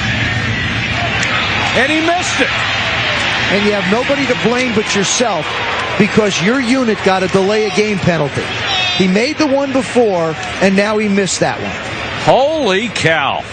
And all the New England Patriots are doing are continuing to feed the confidence of the Buffalo Bills. He just hooks this one. From 44 yards out, missed it, badly left. And the Bills, who have totally dominated this first half, except for this last drive, are going to take a lead into the locker room, and a stunning turn of events here for Buffalo. Coming up at the half, the Kia Halftime Show with Chris Berman. We'll have the fastest 3 minutes in television. Boomer's Halftime Heroes, Nextel Points Chase. All of that and more coming up on the Kia Halftime Show. They'll take a knee, and the first half is over. What a job by the Buffalo Bills. 3-0 at the half. Now let's join Chris Berman for the Kia Halftime Show. Teddy Bruschi is back in uniform for the New England Patriots and playing here tonight. It has been a tremendously emotional evening. Even for us. I mean, it was just magnificent to see it. When he came into the production meeting the other day, all of us stood up and applauded. I mean, you can't help but root for Teddy Bruschi, and he's played very well tonight. Well, you admire what he's doing. The problem is the emotional part of it, the inspirational part of it is over. Now the New England Patriots have to play better football. He's helped in the communication. Certainly the defense looks like it's playing well, but offensively, they look like they're in slow motion. They have to change something offensively to get this New England offense back on track. And I don't think any of the coaching staff said to Teddy, what do you think about the offense? Is there anything he can do to help the offense? Well, they might really send helped him the out defense.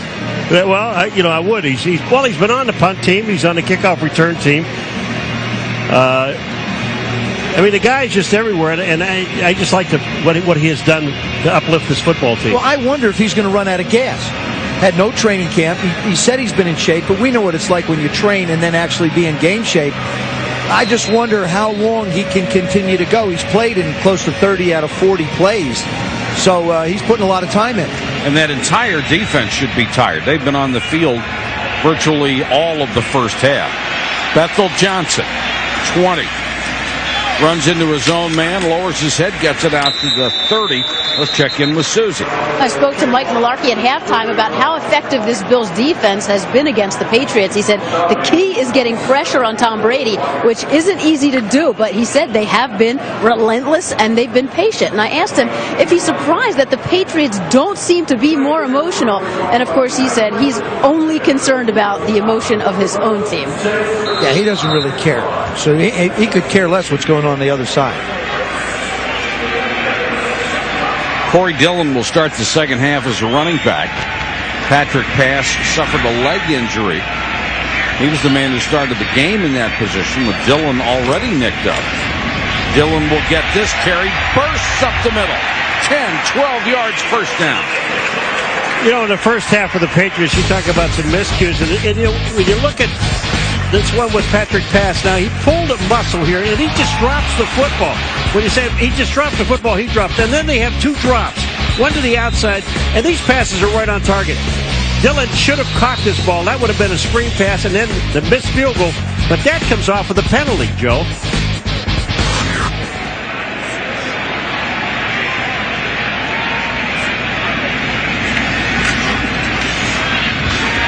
Brady with time over the middle, Givens.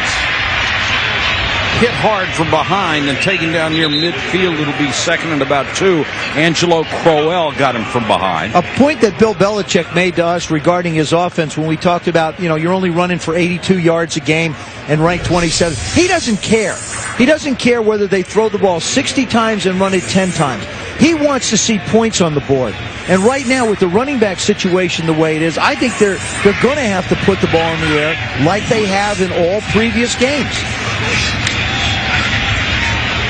Dillon, flag is down, and Dillon picked up maybe a yard on that run. You know, we've been talking all the first half about the New England Patriots defense and how uplifted they are with Teddy Bruschi back. The Buffalo Bills defense, they've shut out the New England Patriots. And and they're doing it in a great fashion. They're not getting to Brady. They're hurrying Brady. They had a couple of mistakes on running plays, and thank God New England was called for holding. Defense number 95. 5-yard penalty and a first down. That's big Sam Adams.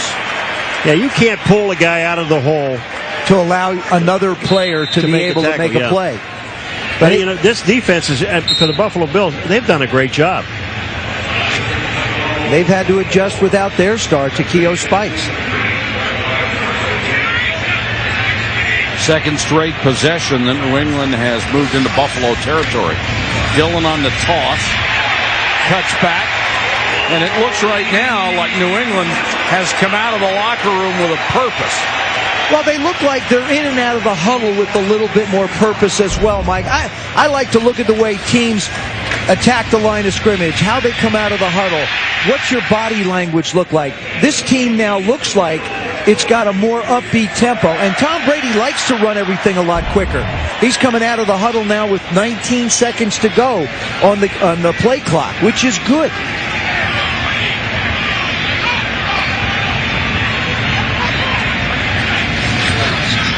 Amos Zaraway is in as the running back, and Brady goes to the air.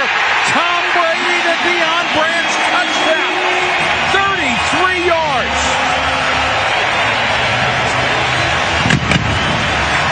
The Super Bowl MVP was open, and Brady hit him in stride.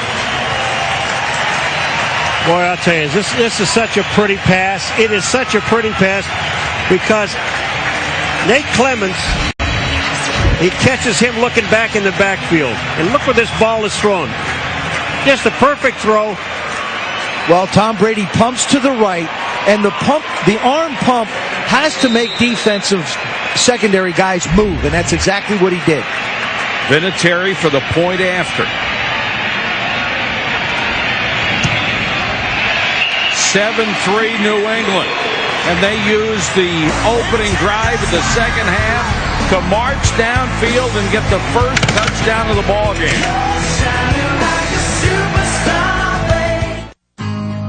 ESPN Sunday Night Football, brought to you by Southwest Airlines, proud sponsor of the NFL and official airline of Super Bowl 40.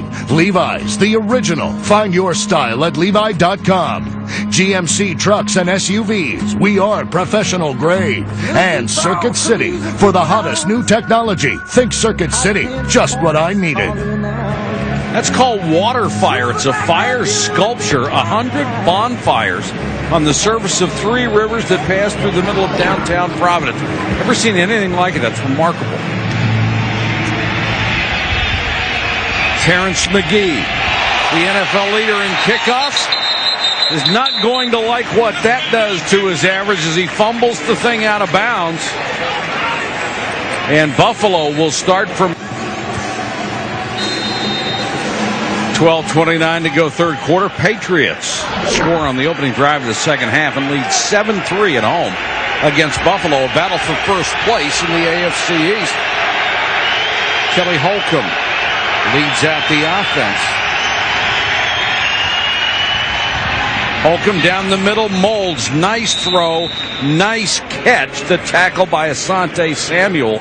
6 grabs for Moulds tonight. And those are the kind of bigger plays that they need out of this offense. This is an offense that needs to create chunks. You've got to pick up 15, 20, 18 yards in one play. You can't just run 11, 12 play drives. We saw that in the first half, Paul. They had 3 of them. They wound up with 3 points. Well, every one of their drives so far, they've gotten at least 41 yards out of them. They only have 3 points out of them, but they've gotten 41 yards. McGahee has already had a big night, rips off another 10 out to the 45-yard line. 16 carries, 84 yards for Willis McGahee. See, when you on first down, you throw the ball down the field, even if it was only down the field about 10 or 12 yards. When you throw it down the field, it now makes that defensive secondary think, and it opens it up for Willis McGahee to run, inside. Because if you don't get those linebackers and those safeties out of there, there's no way he can run in there.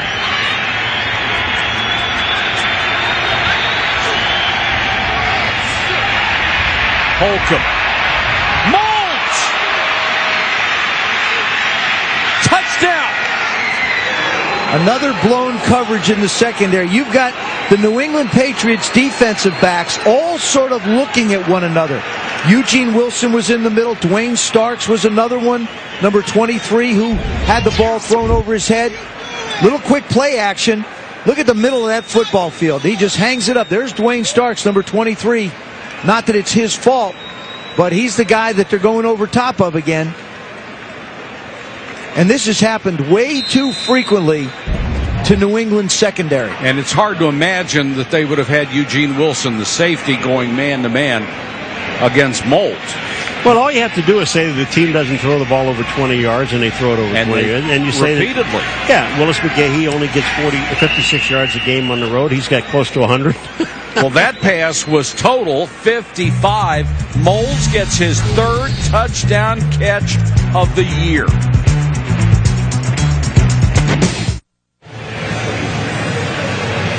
The Buffalo Bills strike with a 55-yard touchdown pass to regain the lead over the Patriots.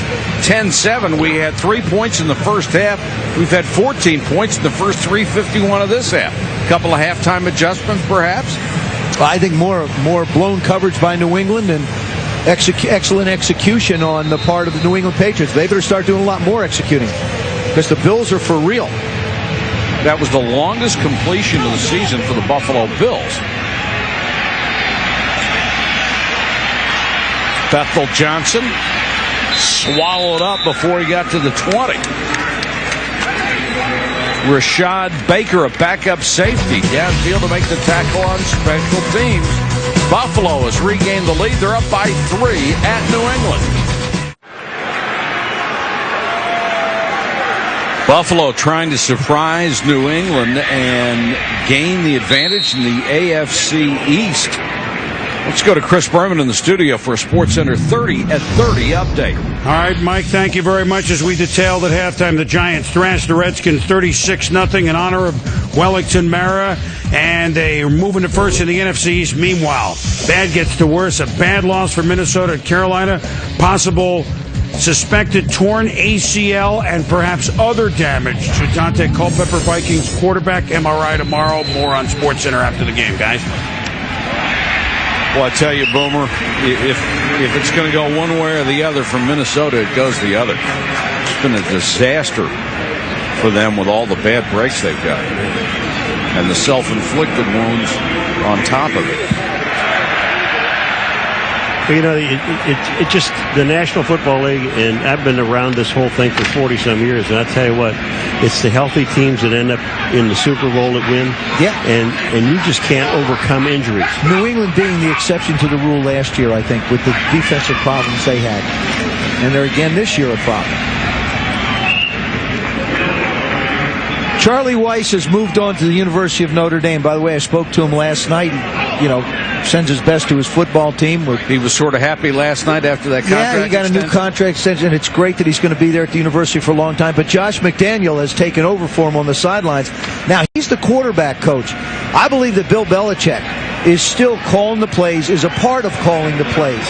Tom Brady has a bigger role calling the plays. So this has now become play calling by committee more than one individual like it was with Charlie.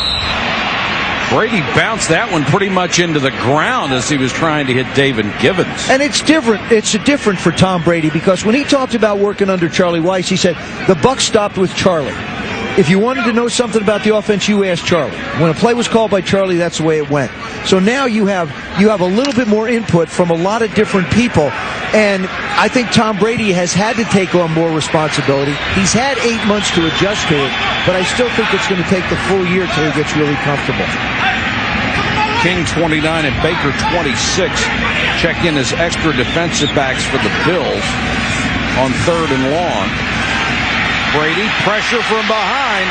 Lucky he didn't fumble that football, and it's Schobel again, who went well past him, circled around, and came back and got him from behind. You remember in the first quarter when Brady standing in the end zone, had all that time to throw the football?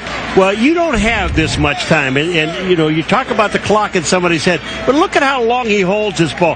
Schobel goes all the way around and then comes back in and gets the sack. And what a terrific job the secondary did. No one was open for him to get rid of the football. That's a heck of a good secondary, too. Aaron Schobel has now sacked Tom Brady more than any other player in the National Football League. Jason Taylor had 5.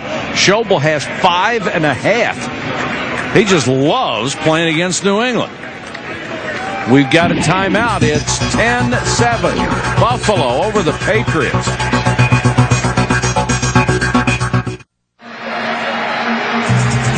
We hope you can join us for a full night of football next Sunday on ESPN, starting at 7:30 Eastern with NFL Prime Time. Then on Sunday Night Football, Donovan McNabb and the Eagles go to Washington to take on Clinton Portis and the Redskins at 8:30 Eastern on ESPN in the surprisingly strong NFC East, but both of those teams got whacked today. The Buffalo Bills needed big performances from all 3 of these guys to have a chance to knock off New England, and they are getting it. Holcomb approaching the 200-yard mark, which they haven't been able to crack. McGahee approaching the 100-yard mark. Moulds already has 145 yards on 7 catches.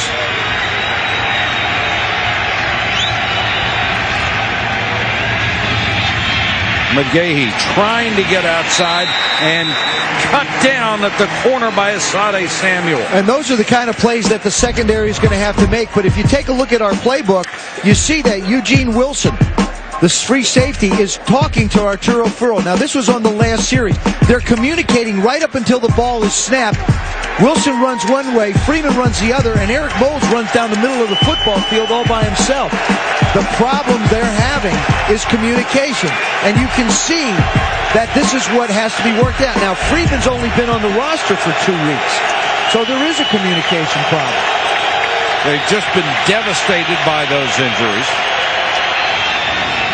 Williams out in the flat. He will have enough for a first down across the 40 to about the 42-yard line. You know what just happened on the last play? We have Eric Moulds comes out. They triple covered him. They even brought Willie McGinnis from a linebacker position out to him to cover him, and they left Williams alone. He comes out of the backfield, he's wide open, and they get the first down. It's something we were talking about this morning, Paul. When you think of the Buffalo Bills, with Moulds coming in with 28 catches and Lee Evans with 17, you don't think anybody's going to double cover these wide receivers. But what they're doing is forcing New England to do it now.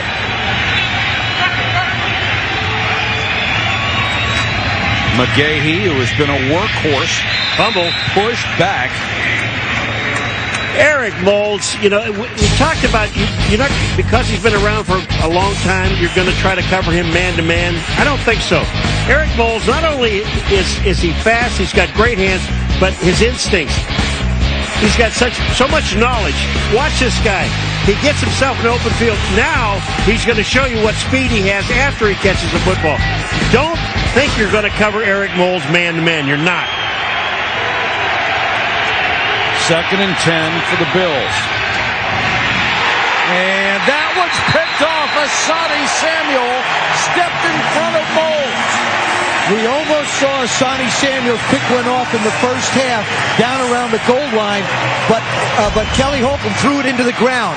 This one he throws up. He's looking into the backfield all the way. What a great piece of hands right there. Terrific hands. This is Kelly Holcomb's fault. This ball should have never been thrown out there. And that is only the 2nd interception for New England all year. This is game 7. I say that it's a great defensive play more so than anything, Paul. Not that it was, would take it away from the quarterback, but he was looking in the backfield all the way. Not that I don't agree with you. He's been very gentle tonight. I tell you, he's losing it. Dillon spins. Vincent comes up to make the tackle along with Lavale Sape, who was hanging on to him, and there's a flag down. Look, Dillon, you talk about in the first half, it just looked like he was going about half speed. Not anymore, and he is hurt. Well, and there's a face mask also. They're going to tack on top of this a 15-yard penalty for face mask.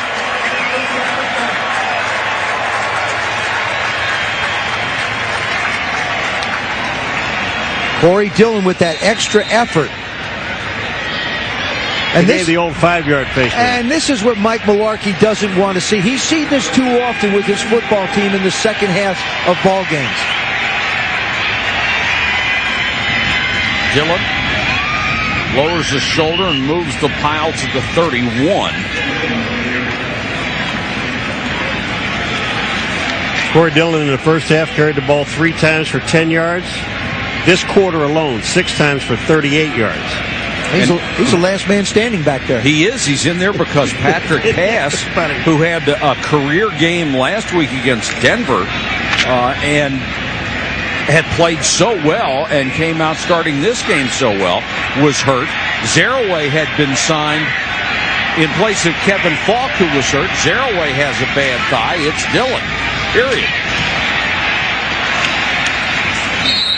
They stretch him out and take him down around the 27, 28-yard line. Chris Kelsey. Now, that doesn't seem like a lot of yards, and it's not. But they've had 2 successive runs now to get them into a 3rd down and 4 situation. And I have to believe that they're close to 4-down territory because you're looking at a 48, 49-yarder, and you wonder, what the Pats want to do. But they have a nice, manageable 3rd down distance right now. Now you got Zaraway in the game. Corey Dillon, he leaves the game. He's hurt. Amos Zaraway comes in. He's still hurt. Buffalo made personnel changes at the very end. Barely got him on the field. He got the other guys off, and now Brady in trouble, and down he goes. Pressure by Kelsey and Justin Bannon, number 97, a second-round draft choice 4 years ago out of Colorado. I was talking about it in the first half, about where you're going to put pressure on Brady, and it's up the middle. Look at up the middle. This is where these guys come. And they're letting him know they're coming up the middle. And it distracts a quarterback. It's coming from the defensive right side and the left side of that offensive line where you've got Nick Kazura and Logan Mankins, the 2 rookies, the left guard and left tackle. They're going to pass on a 52-yard field goal try and instead try to punt the ball and pin them back. Nobody is deep to return it. And taken by New England at the 7, Ellis Hobbs downfield to make the catch and down the ball at the 7-yard line. One of the things that was lacking for the New England Patriots on the defensive side of the ball was the ability to communicate, and I believe leadership was also a problem. And Teddy Bruschi has been able to supply a lot of that, the energy and the excitement with him back. Talking to the coach, I'm sure telling him how good it is to be back, and then communicating to his players, both on the field as well as on the sidelines with that fiery nature. And he's even played on special teams, on kick returns, on field goal units. He's done everything that's been asked of him. I still wonder, of the 39 plays that he's participated, is he going to run out of a little bit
30 of all muscle, too. He only looks like he's about 205.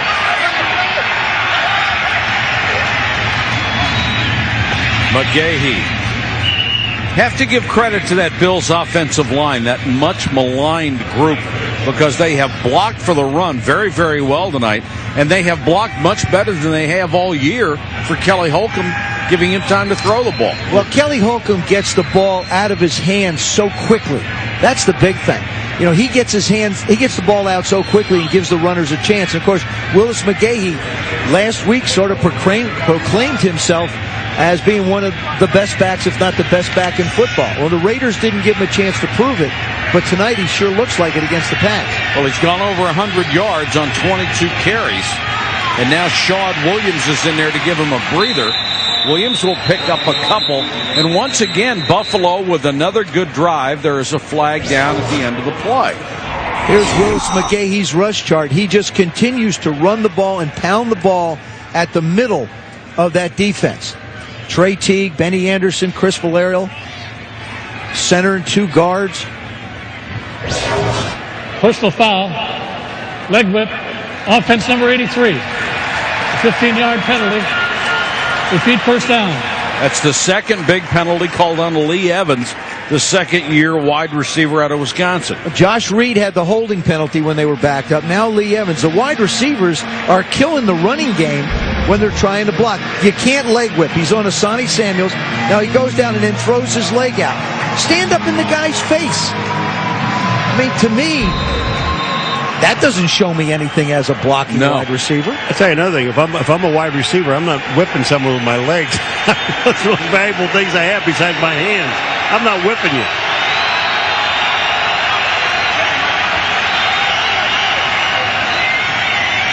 Pressure coming, screen to Shad Williams. Got by Vrabel. Shad Williams will have a first down out to the 47-yard line. Man. That's a great call and beautifully executed. Well, Shad Williams is the kind of guy, when he gets his hands on the football, he's not a big guy, but watch how quick he uses his blockers. He's already turning and he's upfield. That's Benny Anderson, number 66, that's in front of him. This offensive line, you're right, Joe, and especially the middle of the offensive line of the Buffalo Bills, they have really held up their end. And I really like the play calling of Tom Clements. Play action coming out of your own end. You throw a screen on a first down in a mile.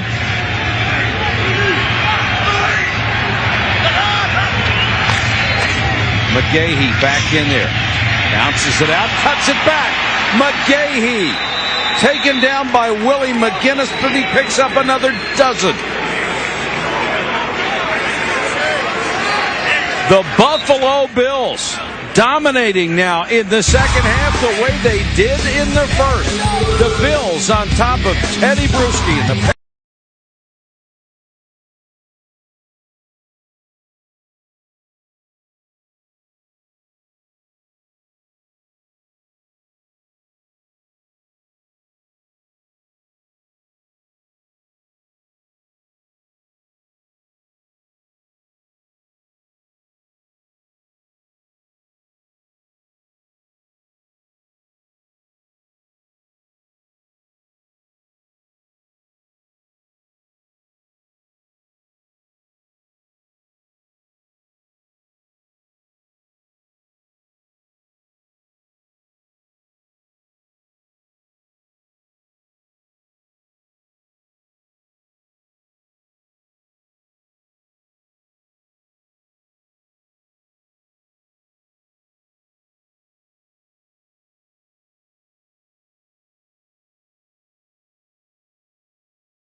Can Bruschi and company rise up again?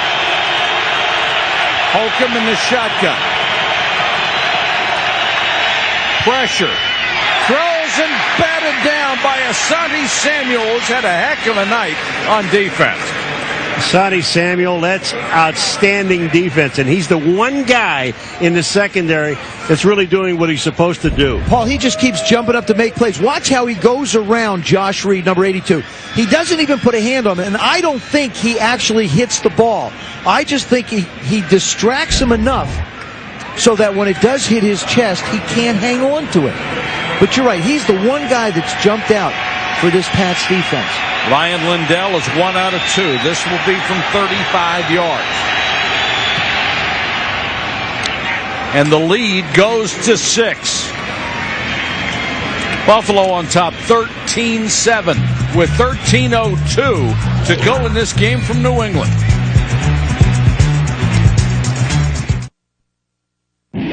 ESPN Sunday Night Football, brought to you by Rocky Mountain Refreshing Coors Light, the official beer sponsor of the NFL and Super Bowl 40.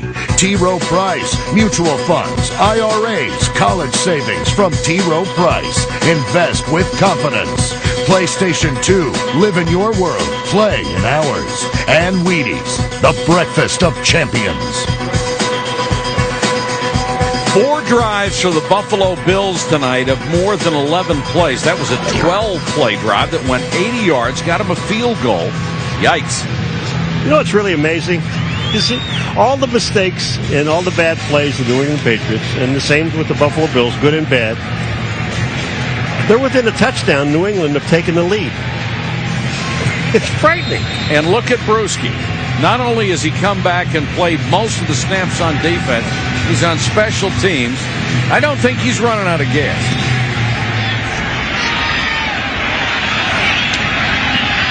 Ellis Hobbs on the return for New England, running hard, takes it up to the 33. Let's check in with Susie. Mike, we know a lot of people are wondering about the risk. Teddy Bruschi back here playing football tonight 8 months after suffering from a mild stroke and then having surgery on his heart to insert a small plug. Well, he told us that he and his wife Heidi sought out doctor after doctor, opinion after opinion, 10 doctors, maybe more. Dr. David Greer, Bruschi's lead doctor, a specialist in stroke neurology at Massachusetts General Hospital, issued this statement through the team. Bruschi is completely back to normal. There are no medical reasons for him to delay his return, end quote. And yesterday we spoke to a cardiologist who has inserted one of those small heart plugs, who said the chances of the device being loosened is extremely remote, even if Bruschi is hit in the chest. But another expert, a neurologist involved in ongoing studies, points out no one has played pro football with this device, so is there the potential for risk? Definitely. You can never say zero. And Susie, there is his wife Heidi, and certainly they went out looking for different opinions. All they found was positive, and we've got a turnover. Aaron Schobel again comes around the back, knocks the ball out of Brady's hand, and the Bills get it. What a game Schobel's had. He certainly has, Paul. He's been tremendous off that defensive end. Now Holcomb on the run and just throws it away. There's a late hit by McGinnis, and McGinnis looked around like he was waiting for a flag, doesn't get one. Look at Aaron Schobel coming around the outside. You talk about a guy with a motor that won't quit. Again, your rookie left tackle, Nick Kazur. The Denver Broncos talked about this 2 weeks ago. And they said, we know that they've got 2 rookies, and we were going to put pressure in that area. And I talked to Jerry Gray, the defensive coordinator of the Buffalo Bills. Hey, Denver went after the young guys. What do you think? He said, yeah, we'd be foolish not to try and put pressure and make those young guys defend them. Well, the significance of this, even with just another field goal, they would be up by 2 possessions. And another good defensive play, reaching in Ellis Hobbs, the rookie, to knock it away, intended for Moulds. And the Patriots have hurt themselves tonight. The penalties for 42 yards, the 2 turnovers, and the rare missed field goal from Vinatieri. Well, the one fumble, Patrick Pass, just grabbed his leg and dropped the ball. This one here gets knocked out of Tom Brady's hand. And, of course, one of those penalties was on a made field goal, where they took a delay of game penalty and it was nullified. 3rd and 10.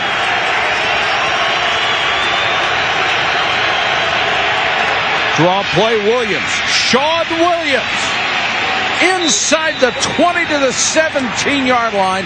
This free agent from Alabama. You know what happened? Remember we talked about the Buffalo Bills when they weren't ready and Brady went on a quick count? Right. Here's another situation where the New England Patriots weren't ready.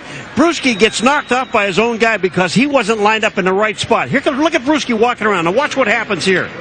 Here gets Bruschi. He gets taken out by his own guy, and he doesn't get into play. That's a great job by the Buffalo Bills getting up to the ball, doing the same thing to New England that they did to them. McGahee back in the ball game. Well, they have to be happy with the way McGahee has run tonight because he was criticized for dancing into holes rather than slamming in there. He has just lowered a shoulder tonight, giving it everything he's got. Between McGahee and Kelly Holcomb and Eric Moles, they're 3 stars. They've all appeared. And Shawn Williams has done a nice job filling Yes, he has. Time of possession is just tells the whole story. The Bills have added 33 minutes of this game. Twice as much as the Patriots. Out of the eye this time, Shelton goes in motion. McGahee nowhere to go. Gang tackle. Bruschi, one of the guys that's in there. Vince Wilfork, the big nose man, led the charge. I don't care how many guys are hurt on either team. Here's Teddy Bruschi now. Just take a look at him coming up and making the play on McGahee. He's helping out. But I don't care how many guys are hurt. To come in to the champion's home. And you're supposed to win at home. Yeah, but absolutely dominate a football game like the Buffalo Bills they have done. You talk about what this is going to do for the Buffalo Bills the rest of this year. And this is a team that hasn't won on the road, Paul. They haven't been able to win on the road. So far, it's been a statement game for them. 3rd and 8. Pressure on Holcomb. They take him down at the 23. Mike Vrabel will get the sack. That was a huge play for New England defensively. Now at least it's going to make it a relatively long field goal try for Lindell. You know, Kelly Holcomb does the right thing. Take a look at what happens on the inside. That's Roosevelt Colvin coming in. Vrabel's the guy that makes the play. But Kelly Holcomb, instead of throwing the ball, getting it intercepted, causing a fumble, just takes a sack because he knew that they were still in field goal range. Lindell will try from 41. He's made from 23 and 35. Missed from 46. This makes it a 2-possession game if he hits it. Hooking and just inside the right upright.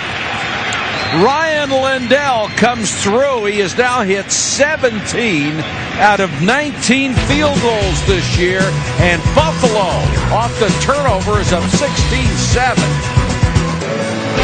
Monday Night Countdown at 7:30 Eastern on ESPN. It's the best place to get ready for Monday night's action. Then on ABC at 9 Eastern, Ben Roethlisberger and the Steelers host the Ravens on a Halloween edition of Monday Night Football. And these Pats, a week from Monday, will be against the Indianapolis Colts. That's not a good prospect for them right now. Even as much as they have dominated Indianapolis, they are not dominating anybody right now. And they trail in this one 16-7. Back to Foxborough in a moment.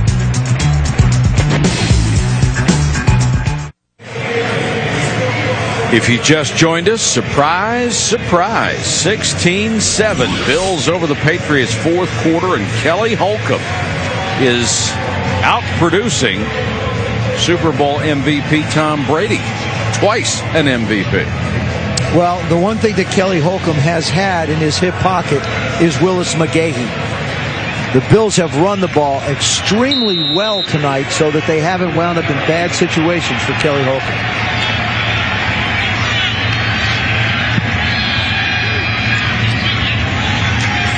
Blitz coming. Brady steps up. Branch to the 24-yard line. Well, if you blitz and don't get there, you're in trouble. And when you get yourself in a jam, you go find your MVP and your all-pro and the guy that you count on.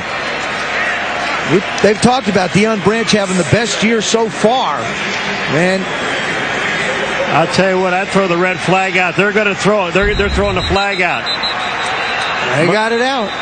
Mike Mularkey threw the flag out because they saw this ball bounce. It was over on that sideline, too. Terrence McGee was beaten, but Buffalo, before the ball is snapped, gets that challenge flag out. Buffalo is challenged to ruling on the field if the pass is complete. You'd like to see the league do something about those teams trying to out-hustle the replay system. We'll check on this when we come back.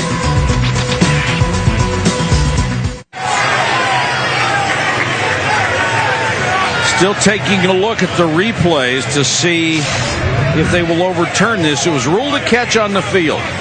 Now, does he have control of the ball when it hits the ground? I don't think so. Well, it looks like it might move a little, but I wonder if his arm might have been under the ball.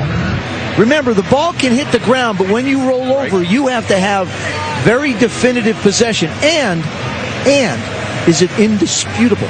But if the ball hits the ground and you do not have possession, it's incomplete. That is correct. Whether you have it when you roll over or not. If you look at it again, the back of the ball hits the ground and bounces up into his arms. So he doesn't have control of the ball as he goes down. That ball is not caught. But are you sure? I'm absolutely positive. Okay. Are you kidding me? Well, the reason there's such a delay is where is the ball going to be spotted? And the ball, they haven't moved the first down marker, so it'll be back on the 39-yard line. It'll be 2nd and 10. And that's a good job by the chain crew. He's just figuring out how am I going to tell these fans without them throwing something at me. Or how much time is left on the clock is the other thing they can be checking. That's right, because the ball was caught inbounds. There you go. Now remember, the rule says that the replay, the video will cut off after 90 seconds. As far as making a decision on the challenge, you can look at other things after that, but not the replay part of it. And a lot of times when we see the referee under the hood, the problem, what you're doing is what you were talking about, Paul, is he's trying to figure out where the ball was thrown from, where the ball was spotted. And how much time has to be put back on the clock or taken off the clock or whatever you want to do with it. What do you think? What do you think? I think it's an incompletion. I do too. After review, the ruling on the field stands. Catch. First down. Buffalo is charged with a timeout. Well, what they're saying is there wasn't enough to overturn it. As I said, did his arm get under? You can't. It's difficult, I think, to make the decision. See, I just don't know. I mean, to me, it looks like it moves, but you don't know whether his arm's under there. I sort of agree with you both guys. Yeah, but you told all these fans in front of us here that it was a completion. That's why they're hollering Joe. Well, he's just playing to the crowd. Being nice to you. The Bills are now out of challenges, and now the officials are going to whistle this dead. And please reset the game clock to 9:45. There it is. Buffalo is charged with a timeout, so the clock should not start. And while we have a second, we want to congratulate our partner, Joe Theismann. He's been nominated for the Pro Football Hall of Fame. Thank you. An honor that is long overdue, partner. Thank you, my friends. I appreciate it. Good luck, Joseph. Thank you. It is a tremendous honor. Just to be nominated. Brady fakes one way, goes back to Givens on the flanker screen. Boy, that was a heck of a play by McGee because he came up and messed up the timing of it. Man, did he make a great play. This is such a huge ball game for both of these clubs. New England came in as the only team in the AFC East that did not have a losing record. If they lose this game, they would, and Buffalo would go to 4-4 and swap places. The Bills, who haven't finished first in this division since 1995, would go into first place. Not only that, they'd be 3-0 in the division. Dillon on the draw. Sidesteps a couple of tackles. Corey Dillon down to the 12-yard line. You want to talk about being faked out. Lawyer Malloy, number 36, he gets him. Watch his feet. Watch his feet. Watch his feet. He sees Corey Dillon. Watch his feet. Whoops. Whoop. Whoop. Oh, hey. Ooh. If you stand in one place long enough, somebody twice as big as you is going to come and hit you. Exactly. That's for sure. When you're that close to the line of scrimmage, somebody real big is going to hit you. And Lawyer Malloy spends a lot of time in other teams' backfields. Dillon now has 61 yards rushing. He did not start the ball game. Patrick passed it at the running back spot. The pass got hurt. Dillon shakes a tackle in the backfield. Justin Bannon came through, had a shot at him, could have caught him for a 2-3 yard loss and just slipped off him. Just shows you how strong Corey Dillon really is. Bannon is a big man, and he had a direct shot at Corey Dillon, and Corey Dillon just shook him off. And there's a guy who just really hasn't practiced a lot. He's been hurt. Got activated late in the week. New England really wants a touchdown down here to make it a field goal game. Quick out. No. Tim Dwight down to about the 6-inch line. His first catch of the night. The speedy little flanker. And a tough one, too. Does he get in the end zone? Good call by the official. The ball never breaks the plane. He's on the ground before that ball ever gets anywhere near the goal line.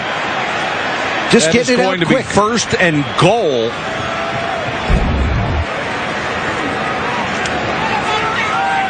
And the injured player, Troy Vincent, the safety,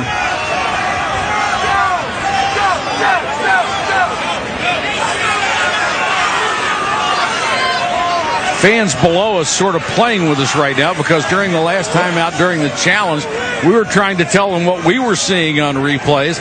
Buffalo fans were standing up cheering one way, the New England fans the other way. And there's a lot of New England fans in front. Well, they want Joe to lie to him again, and Joe will. that one's a good half-yard short. I think you give the ball to Corey Dillon. Just keep on pounding it. First and goal, Dillon.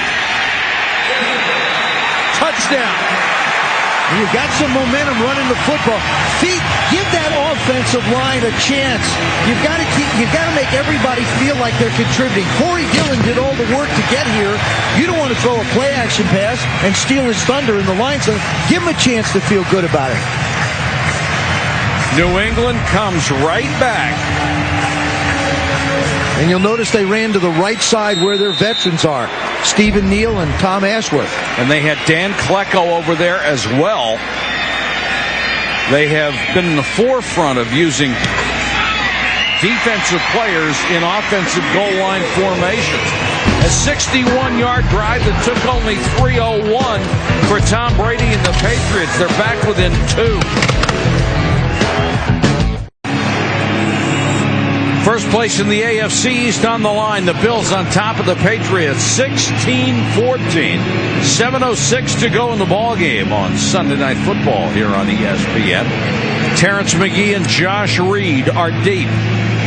McGee averaging 34.3 yards a return, number 1 in the NFL. Low, bouncing kick. Taken by Reed. Reed out to the 30. Earlier, Susie had a chance to catch up with Patriots owner Robert Kraft. Well, he said he followed your philosophy of measure 9 times and cut once. So what lengths did you want him to go? Well, I say that to my sons. The important decisions in life, we have to measure 9 times and cut once. And I told Teddy this is one of those deals. And he and Heidi spent a lot of time and energy with this, and because it's something that there's no formulas. They don't teach this stuff in business school. And but he's a very intelligent man, and he more than anyone knows what's right and what isn't right. And he took all the information in very seriously, and I'm satisfied that we got good medical opinions that he could make his evaluation from. Even after all that, why not have him sign a waiver of liability? Well, you know, that's not the spirit of our relationship, and I'm satisfied that he's made the right decision. And although I like lawyers, you can't let them run your life. And our relationship with Teddy Bruschi is not about signing releases and other things. And the ball goes over to the New England Patriots as Roosevelt Colvin picks up the football. He just runs right by the tackle, Gandy, and right on back to Kelly Holcomb on his blind side. Kelly Holcomb never sees Roosevelt Colvin coming. Take a look at here he comes on the backside. Kelly Holcomb's looking downfield. Roosevelt Colvin not only hits him in the back, but also knocks the ball out, and then gets the fumble. How good is that? That makes up for that 15-yard penalty that he had.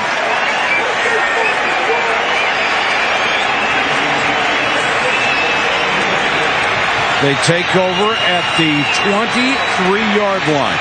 An enormous break. They are already in field goal range. Brady fakes one way, goes back the other, completes the pass to the 7-yard line to Deion Branch. And Tom Brady all night has thrown the ball really low. He knows if he gets this throw up at least one more foot. Good pump to the left. And look at how low this ball is thrown. He has thrown everything low tonight. He gets that up, it's a walk-in touchdown. But they've utilized the pump an awful lot to move the safeties, Lawyer Milloy and Troy Vincent. Boy, and that ball came perilously close to hitting the ground. Dillon. Touchdown! What a turnaround for the New England Patriots. It's just, it looked like a football team in the first half that was uninspired offensively. What happened is the Buffalo Bills answered their touchdown in the beginning of the second half, and now they're awake. It's just amazing. You'd say, oh, teams can't turn it on and turn it off. What we're seeing here with the New England Patriots is they have been able to turn it on in the second half, in particular, Corey Dillon. And they have turned it on big time in the last minute and 4 seconds when they have scored 2 touchdowns. And I want to say one other word about that Robert Kraft interview. There aren't a lot of owners in this league that would say, I don't need to have anything. I don't need to have that liability waiver. Robert Kraft says he doesn't need it.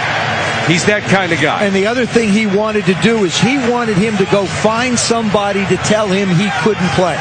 He wanted him to find a doctor to tell Teddy Bruschi, say, look, I don't think you should do it. Couldn't find anyone. And that's what Teddy kept looking for. When he talked to us the other day, he said, really, we were looking for somebody to say, you know, this is not a great idea. You've already had a wonderful career. Why don't you pass on this? And all he found were people that said, hey, you and Heidi make the decision because you're just fine. Now you're healthy, and if you want to play again, go do it. Well, the thing about it is, one interview that he did that I looked at, it was very short and very simple.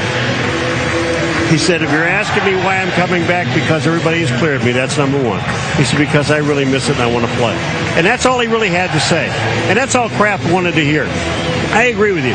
What Kraft wanted is someone to say, hey, you know what? You can't play. There's something wrong. And he would have taken that advice. And it's good that his offense woke up to help him out on a night like this. And Bob Kraft is a classy guy, which leads us to, you know, the sad point that we have to make, that we all lost a friend, Wellington Mara of the New York Giants.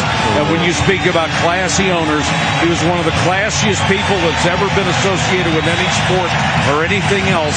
Wellington Mara was a wonderful person. A true and he's going to be missed. A true icon. No question about it. He really wasn't just the owner of the Giants.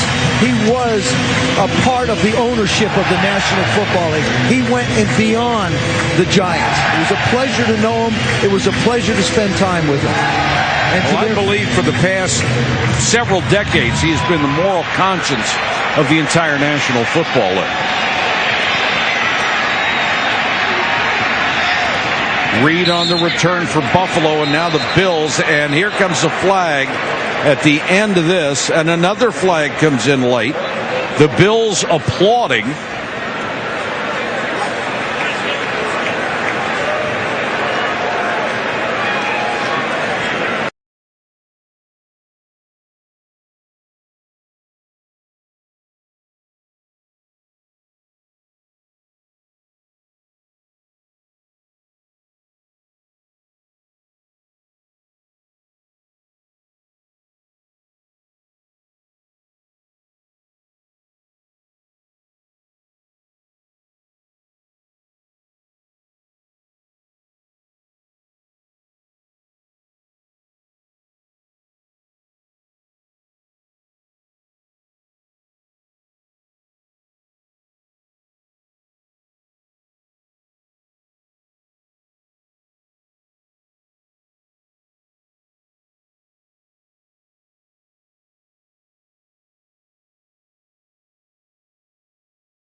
have to try and convert them. Because if you give the ball up, you may not see it back. They have 2 timeouts left.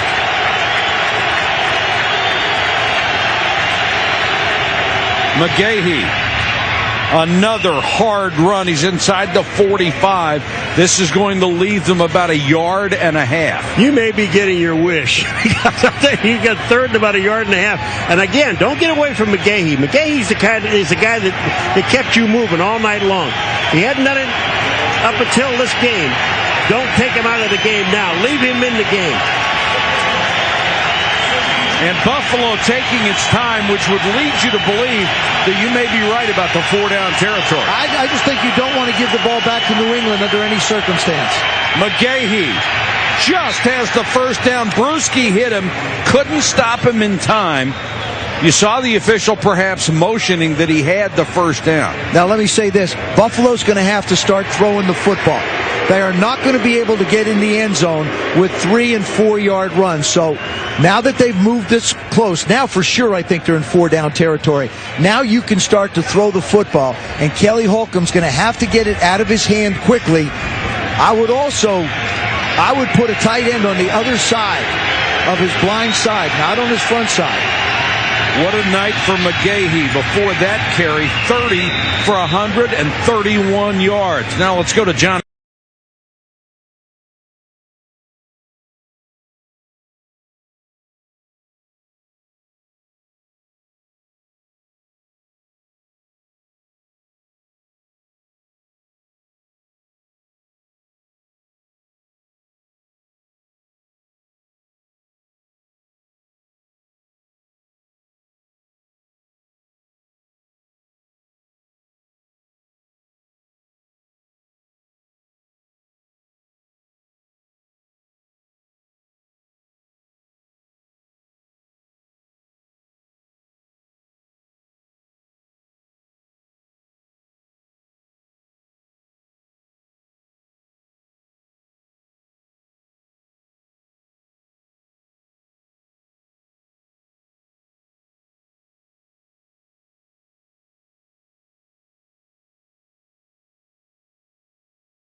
That's twice New England has used a defensive timeout in this series. Just trying to make sure they have things right, I guess.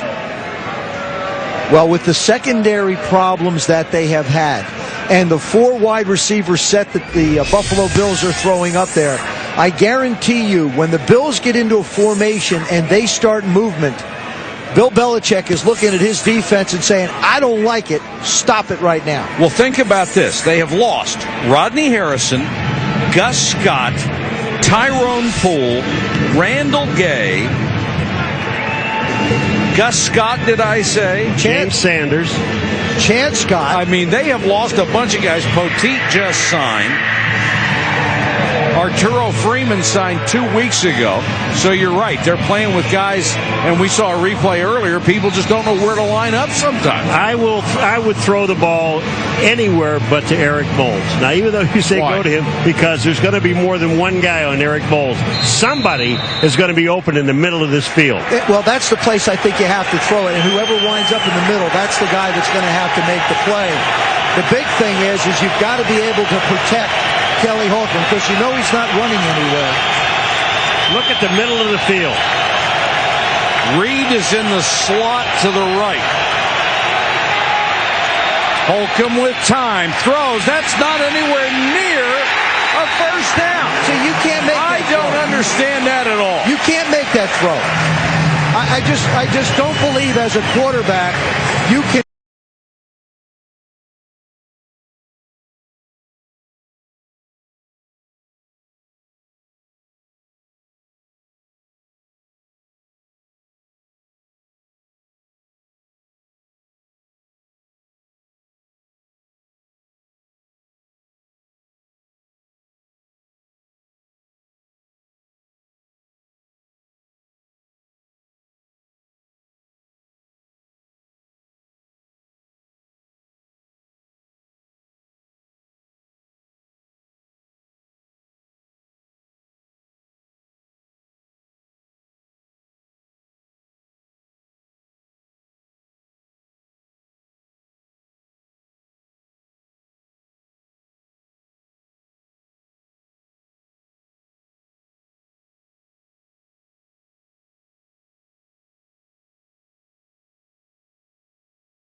Should be able to get the ball back on a punt with a few seconds left.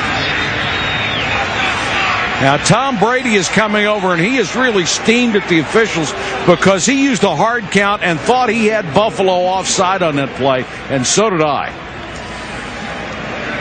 Did they call it? They did not. Clock is running. There is a 18 difference between the play clock and the game clock. There it is. He really thinks that he gets Justin Bannon, right, the nose tackle, to jump off sides, and he was sure because it was right in front of him. Now they can afford to let this run down. Instead, they turn around and call the timeout with 1 second to go. 21 seconds on the clock. If you're Buffalo here, and I am always amazed in this situation, you see teams that don't go for the punt block, and I don't understand. Well, first of all, if I'm New England, I'll kick it out of bounds. All right, I just do not take a chance on him returning it. And I agree with you, Mike. I think you have to try and create a play. Now, what they tell the punter is this. Get it out. Yeah, as fast as you can. As soon as you touch that ball, kick it. Forget about all your steps and all your form and all that other jazz. So they're not going to ice him? Ice a punter. First of all, they have no timeouts. They can't ice. No.